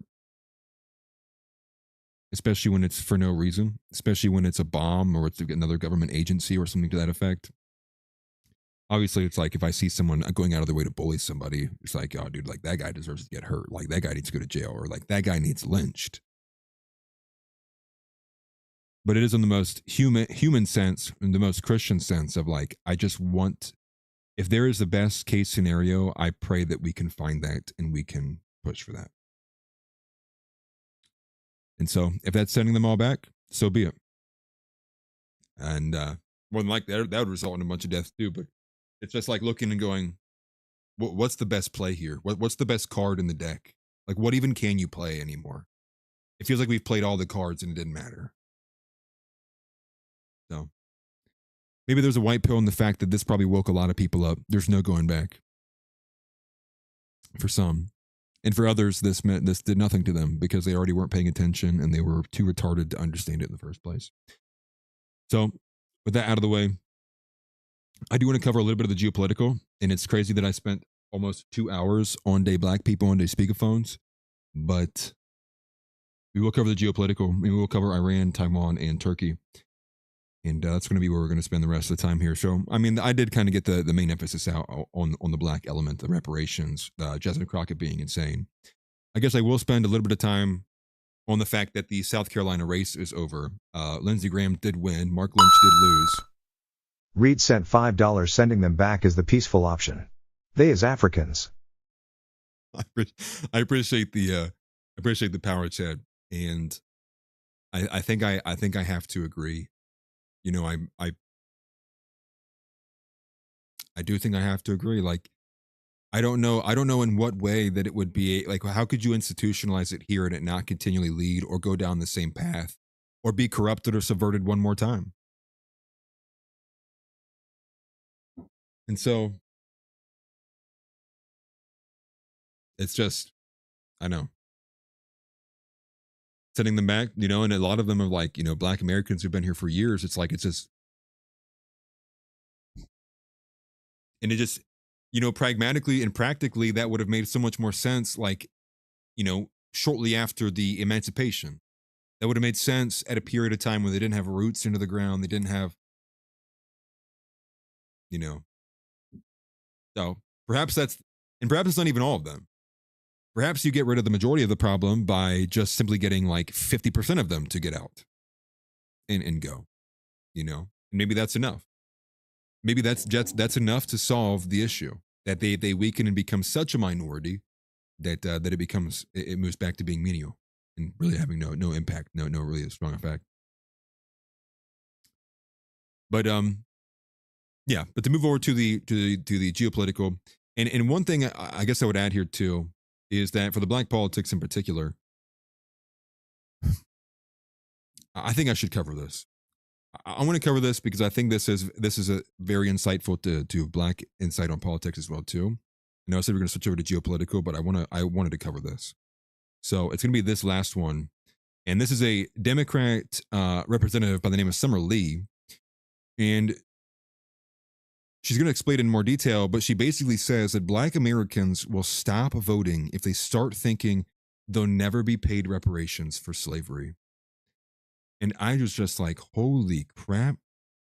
Is this, I mean, it's like, is she being honest with us? Like, is this her being honest with us and explaining like, this is the reason why the majority of black people engage with politics is because they think at the end of that road somewhere is going to be a monthly paycheck in the form of like child support or alimony, just simply for them being black? Paid by who exactly?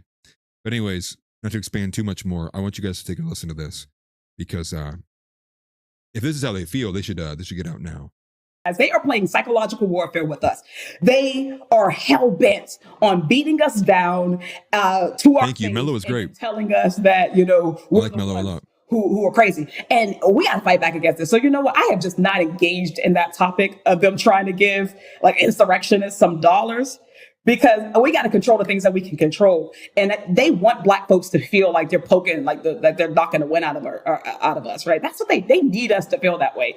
Because if we feel empowered, if we feel like we have even a tiny bit of momentum, then they know that we have enough power to do damage. Positive damage, good trouble damage, whatever. Good trouble. That's it. Good trouble. But yeah, it's absurd. And that's what they do, because again, they're trying to disenfranchise you. Because if you believe that you're never going to get reparations from this system, then you tap out. And you don't just tap out of the conversation, you tap out of the system. You don't want to vote anymore. Can you guys please not vote ever again? Can you go now, actually? You want to seriously get a kinetic race war started? Tell white people and maybe it would just be white people. I don't know if they'd rope in the other races. Tell them they're now getting another 5% tax, 6% tax, 10% tax, 15% tax, you name it, don't matter. You tell white people that they're now having to pay an extra tax for reparations, for a perpetuity, or for whatever reason. I mean, it's like, okay, well then you're gonna, I mean, you are going to incite a race war, but we're already in one, and that's kind of the reality of it. There's no inciting happening anymore. We are in one. Wake up, son, you're in one. And yeah, when she's speaking, everyone's like, I can't breathe. It's so true, dude. It's actually kind of crazy how many of these there are, dog. You know, when she breathes out, it's like the Starship Enterprise is just crossed over your head. Reed sent $5. Good trouble. Is that characterized as white flight, food deserts, bulletproof glass, and locked shelves? Good trouble. Good trouble is that characterized as white flight, food deserts, forgive me, bulletproof glass, and locked shelves. For one, I thoroughly enjoy having to ask the CVS employee who's smoking crack in the alley to come open my toothpaste container so I can pay $2.97 for my travel size container of toothpaste.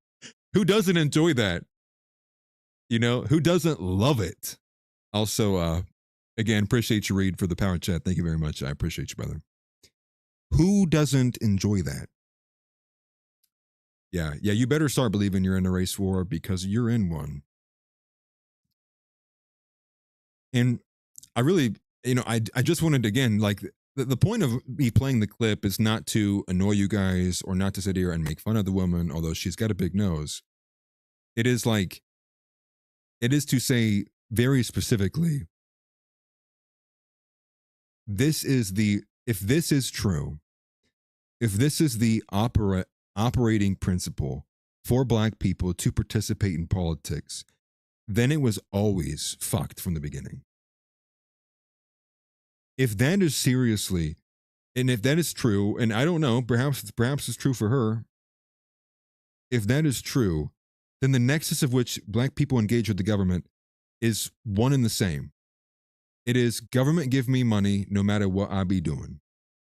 Government come help me. They don't, like, it's welfare. It's like, that's the government is to these people. It's just another thing to attach themselves to give them something. Because in their worldview, they are deserving of it all. They are entitled. This oppression, this slavery is actually like the most seismic event that ever happened in human history. And had it never happened, there would be, we'd have UFOs and we would have the Fountain of Youth, and Matt Walsh wouldn't work for the Daily Wire, all these things that everyone dreams about. It's crazy to me. And, there's kind of an inkling of that you hear every now and again. But it has a bit more impact when it comes from like a Democrat rep. Right? Now, again, to be fair, notice in the corner there, what's that read? Native Land Pod. Is this do you think this is a white man's podcast talking about he's a native white American? No, of course not. This is probably some podcast that is literally specifically built and wrapped around all of the jargon that speaks to these progressive Democrat socialists who are, by all accounts, just not living on the same world that we are.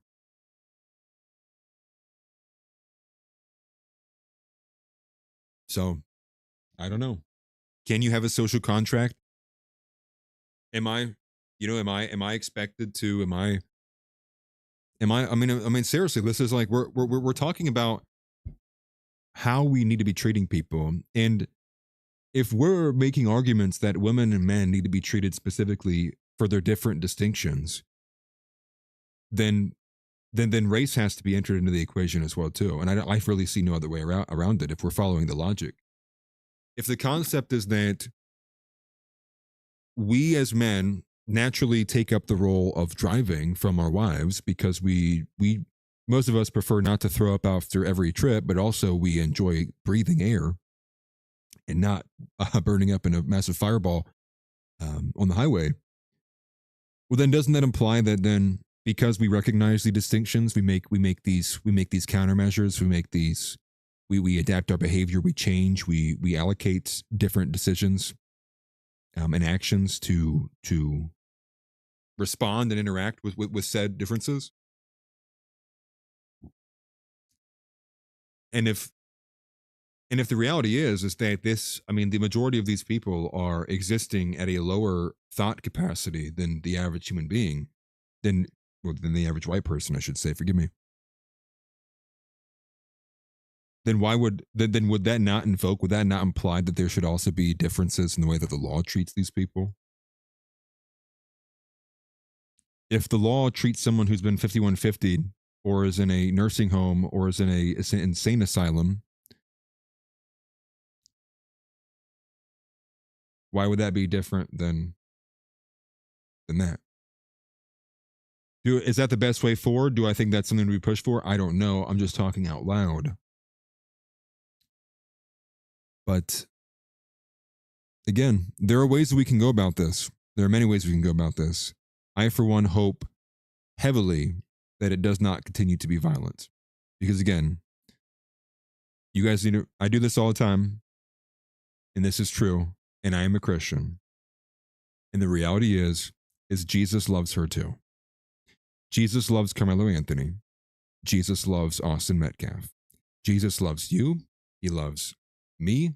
He loves everybody here in chat. So I would like to see this situation resolved with as much dignity and respect as humanly possible. And I think we owe that. If we as white people are the stewards of creation, I think we owe that. I think we owe it to stand up for our duty that has been given to us.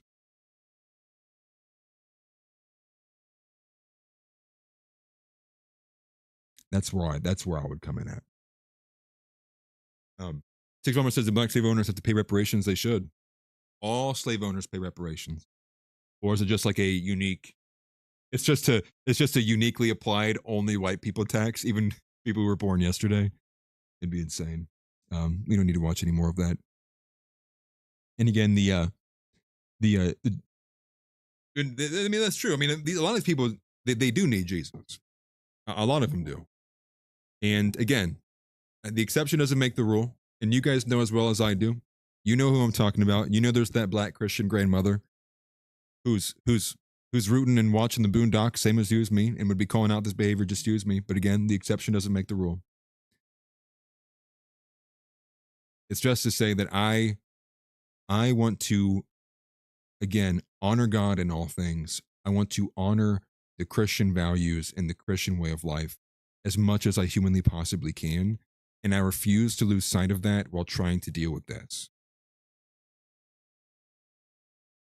Doesn't mean I don't feel the same way as you guys. Doesn't mean I'm not just as quick to anger. Doesn't mean I don't scream the hard R on the highway when a Nissan Altima does a 360 around me. But it is to say I want to do this the right way, if there is. And appreciate that, Smelly Balls. It says, love like Jesus. Appreciate that. Member for 6 months. W to Smelly Balls. I appreciate that, man. Thank you very much. And let me bring this over here back to the meat cam. And I will just, oh yeah, this is the 2-hour mark. You guys know it. Power chat always be doing that. Power chat always be on their phone.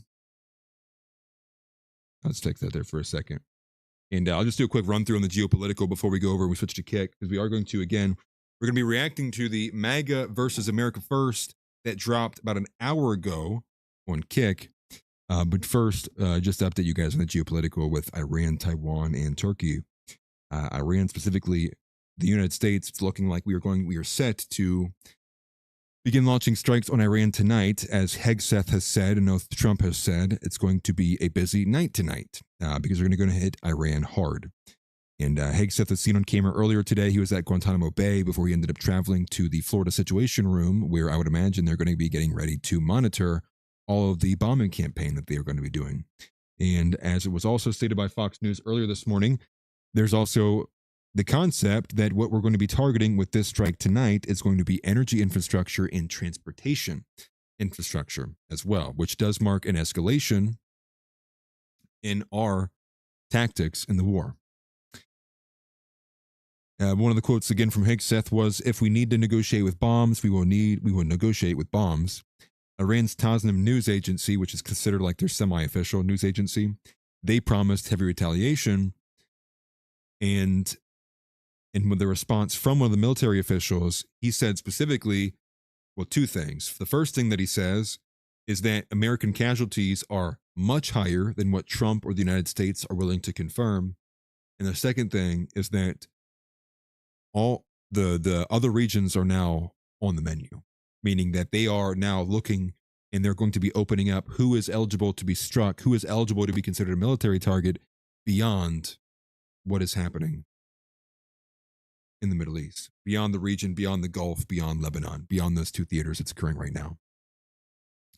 So Trump met with officials earlier today that included like Vance and Witkoff and John Ratcliffe, and Hegseth met with them virtually. They had a long discussion. It seemed to be kind of a round table, maybe just bringing everybody up to speed and connecting the dots on what they're getting ready to do. Now, with this, though, the casus belli, or the motive for why we're doing this, is because Trump is saying that we have to have a response. I guess it's fair game now, I believe is the quote from Trump, about the reaction towards Iran downing a U.S. helicopter. He also said something to the effect of, had the pilots died, we would be having a very different conversation right now.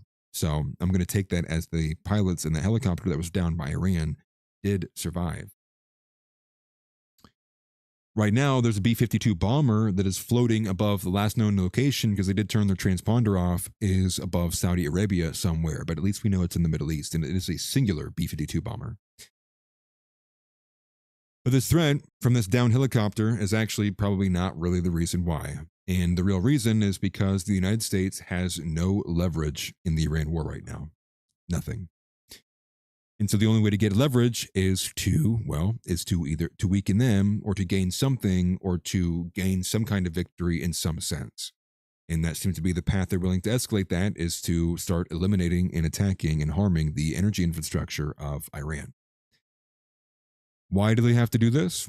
Well, they have to do this because currently the United States has really no leverage in negotiations. So little leverage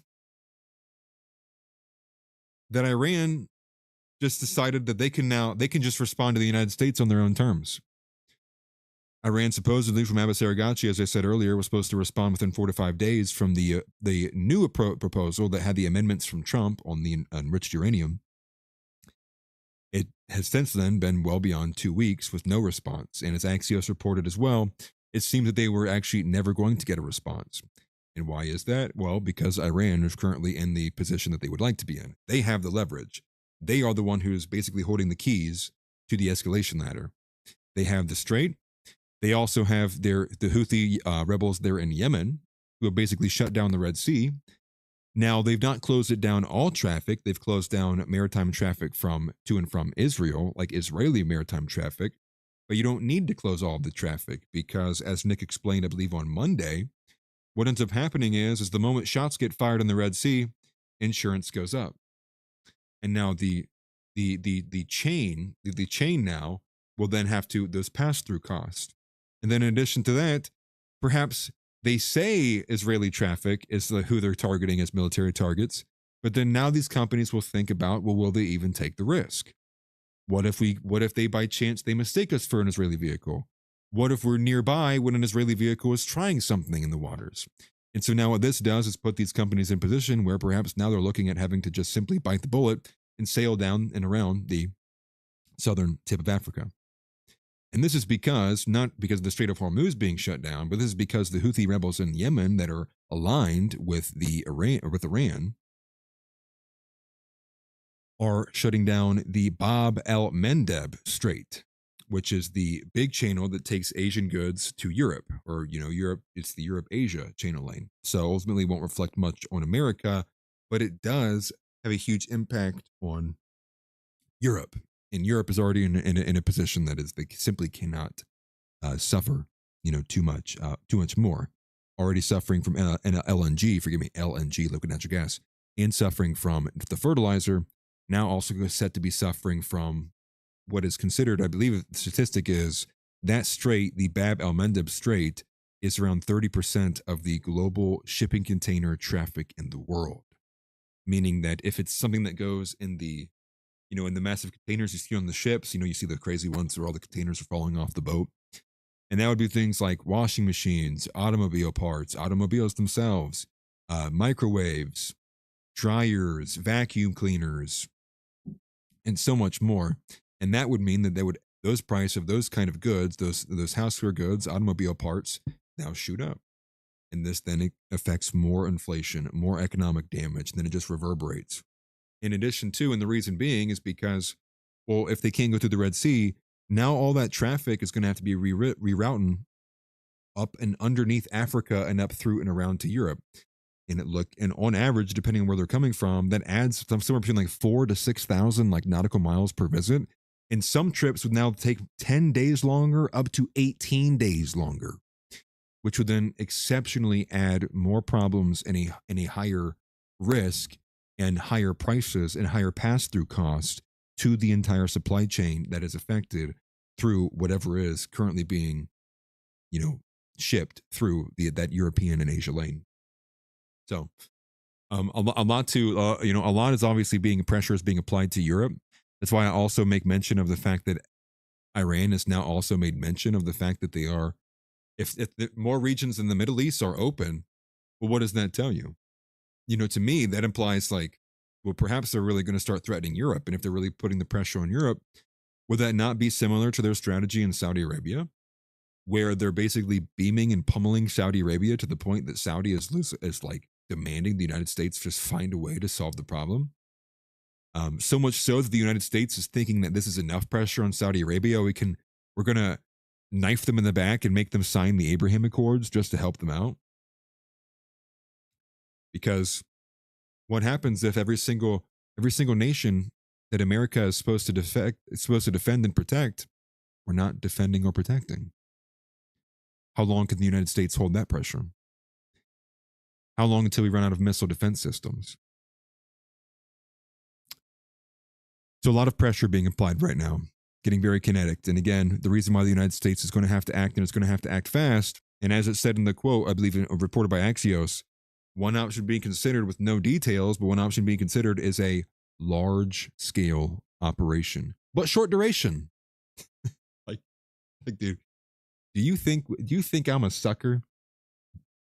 Do you think I'm a sucker? Also, appreciate the gifts coming in from Big Buff Black Guys. I don't know how to put those on screen. I don't even know what they are. But massive thank you for those. I appreciate that. I think they're like the 99-cent stickers. I don't know what they are. But if that's the detail, large scale operation, but short duration. It sounds to me a big load of bullshit. So it looks like they're trying to escalate with attacking the energy infrastructure. Another thing on the table is going to be them, trying to do some more assassination strikes, some more decapitation strikes by trying to get more of the regime from the IRGC out of position, and then renegotiating and hoping that changed things. If we can knock off some of the top levels again, all right, are you guys willing to talk with us now? I find that to actually not be something that would be successful. I think that would be something that I think would be I don't think it's worked. I think the RGC just gets more and more hardline the more people they take out. So does this imply that we can't leave the conflict without the uranium? But we also can't stay in the conflict so long that it literally will render our political system or the current GOP in a rough position. I mean, this is what the Trump administration is thinking about. Their political capital is just dwindling each day the war goes on. Then you also have on the other side, it's like the U.S. economy. It's like, how much is the global economy going to be willing to take? How much are you willing to chance that Iran is going to be like leap into being a superpower and the United States economy crumbling, so much of the what was the status quo changing because you're doing everything in your power to eliminate this country because you are trying so hard to continue the Greater Israel Project. At Big Buff Black Guy sent $4.99 on YouTube. I sold my food stamps to donate. That's crazy, dude. That's crazy. I appreciate that. Thank you very much. I love them EBT dollars, man. What I love them EBT dollars, man. That's funny. How do you even sell your food stamps? What is it? You sold them for a dime bag? Is that how it works still? No. You flipped them for some pineapple spears. Some of them Kool-Aid pineapple spears. Yeah. Are those good at all, by the way? Also, W, and I do appreciate the super chat. Thank you, man. Shout out to you and all the other stickers you sent. Thank you very much. Tiggs also with his member chat. Tiggs has been a member for 10 months. It's the longest I've seen so far. He says, days accident free?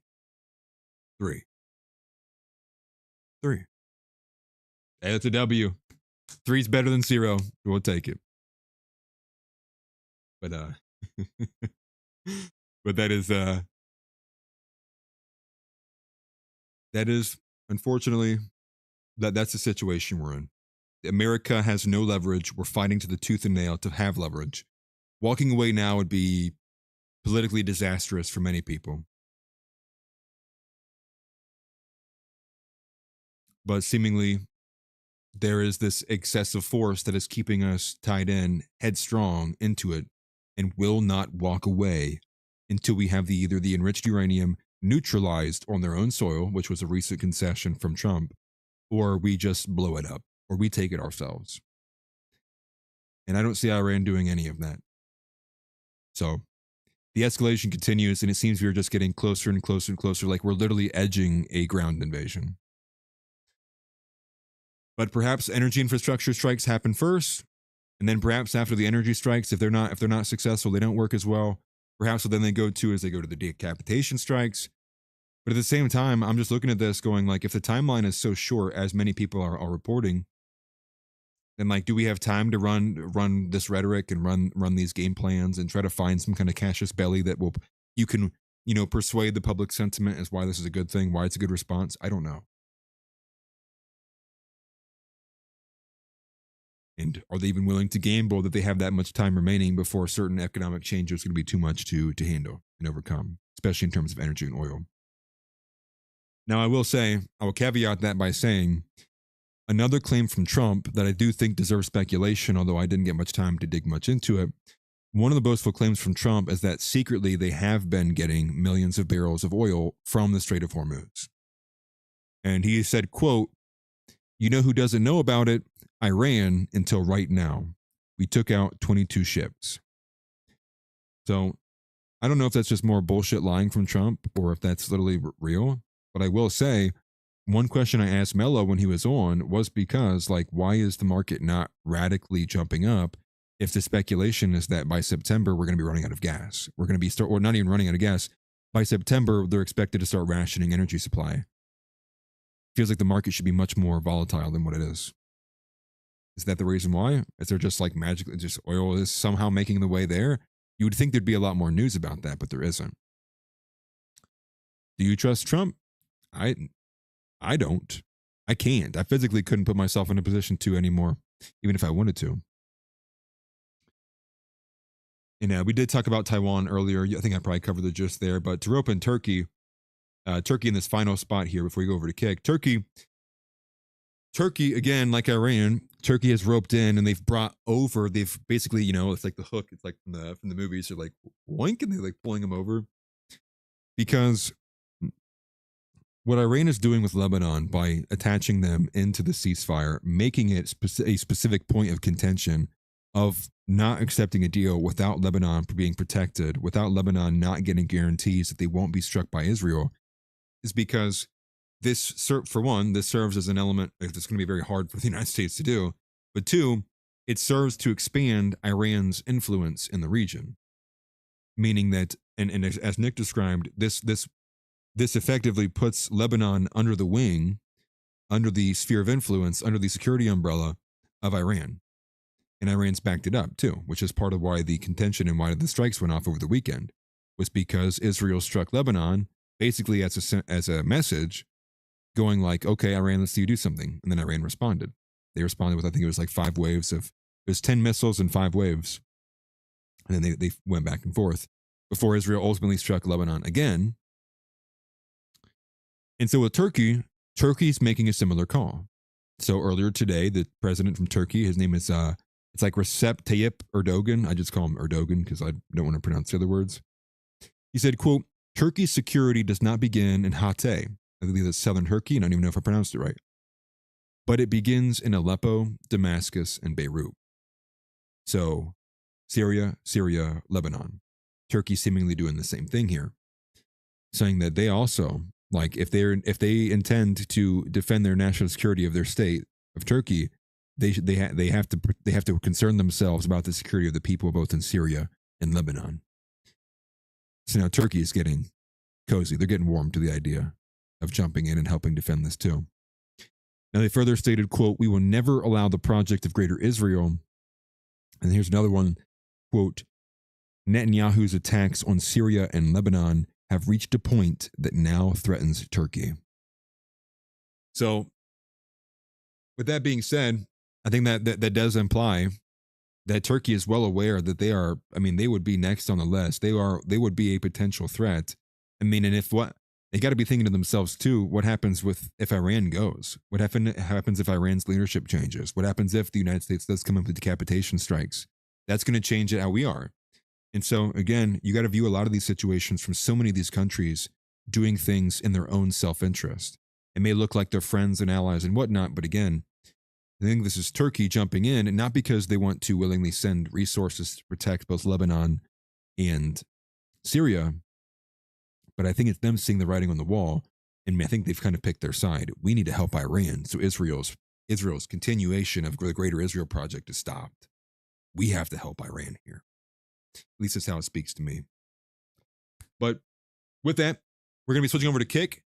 We already went a little bit long. I already didn't cover Clav's nose job, and I didn't cover the TPUSA thing. But again, we could save that for a later date, or maybe we just forget about it, because sometimes we just don't care. I appreciate you guys greatly, and thank you guys for being here. Thank you for all the power chats, the super chats today. I guess I'm going to have to make the goal bigger than 200. We're hitting it way early in the week. That was my 7-day goal, mind you, and we're hitting it like 3 days in, which is a massive W to you guys. I appreciate it greatly. My wife definitely appreciates it, and my daughter definitely appreciates it. And doing that does obviously support the show. It makes it easier for me to obviously have peace of mind being able to do the show and be able to make it run and make the trains run on time. So massive shout out to everybody who's super chatted in. Massive W to Hilton for the 50 bomb in the clip of the week, I would imagine, with the Jews dancing. That was great. And so we say it every day. We say it all the time, but it is true. Christ is king. Reed sent $3. We was completing the power chat goals. Hey, W. Reed, I appreciate that. Thank you very much. And sorry, sometimes it's confusing. For whatever reason, when the power chat ones come in, W, I appreciate you for completing the goal. When the power chats come in, it updates this. When the YouTube ones come in, it doesn't update this, even though they're both, I have them all included in the same thing, which is weird. So when the power chat one comes in, it also updates with whatever the YouTube ones are too. So we had already hit the goal, mind you, but I appreciate that. We can go way over. Hey, we didn't hit the goal, guys. No, this is just an illusion. But I appreciate it greatly. Thank you very much. It means the world to me. And so as I was going to say though, W for that too. W. He says refund. Okay, bye guys. See ya. No kick stream. I appreciate it though. Thank you greatly, man. You guys crack me up. But it is important, and I mean it wholeheartedly. Christ is King. I am a Christian. I believe in Jesus Christ. That's not going to change. And I will say it day in and day out, every single day. I can get edgy, I can be funny, all of that, but I wholeheartedly, like, I am a Christian. Like, I believe in Jesus. I want to do the right thing. That is what it means to me to be a man. A masculine, upstanding, righteous man is to follow the example that was set by Jesus Christ. That's the definition to me. Beyond that, though, I would also say Christ is King as always. And I will say that charity doesn't extend to fat women. But first, we have to impeach its entire administration. We're talking impeaching Pam Bondi. We're talking impeaching Trump. Of course, we're talking about impeaching Kash Patel. And somebody better rehire Dan Bongino's bald ass, because we're going to impeach him too. He's not going unnoticed. But with all that being said, since we can't get deportations, we will settle for shooting people out of a cannon. So if you are a woman over 150 pounds, you are going to get shot from a cannon to Israel at the first available moment. And for all the women who are anywhere from 100 to 150 pounds, this is your 90-day notice to lose the weight, or you too will be shot from a cannon to Israel. But okay, everybody, I'm going to be switching over to Kick. Give me about 3 minutes or so to get it all set up and switched over, and then we're going to be watching the MAGA versus America First watch party. We're having fun. We're clapping smelly balls cheeks. Wait, what? No? Oh, okay. I'll see you guys tomorrow. Get up and get out. Get out. Get out. I have a question for you. Say Christ is Lord. Say Christ is Lord. Say it. You say Christ is Lord. Get out. Get out. Christ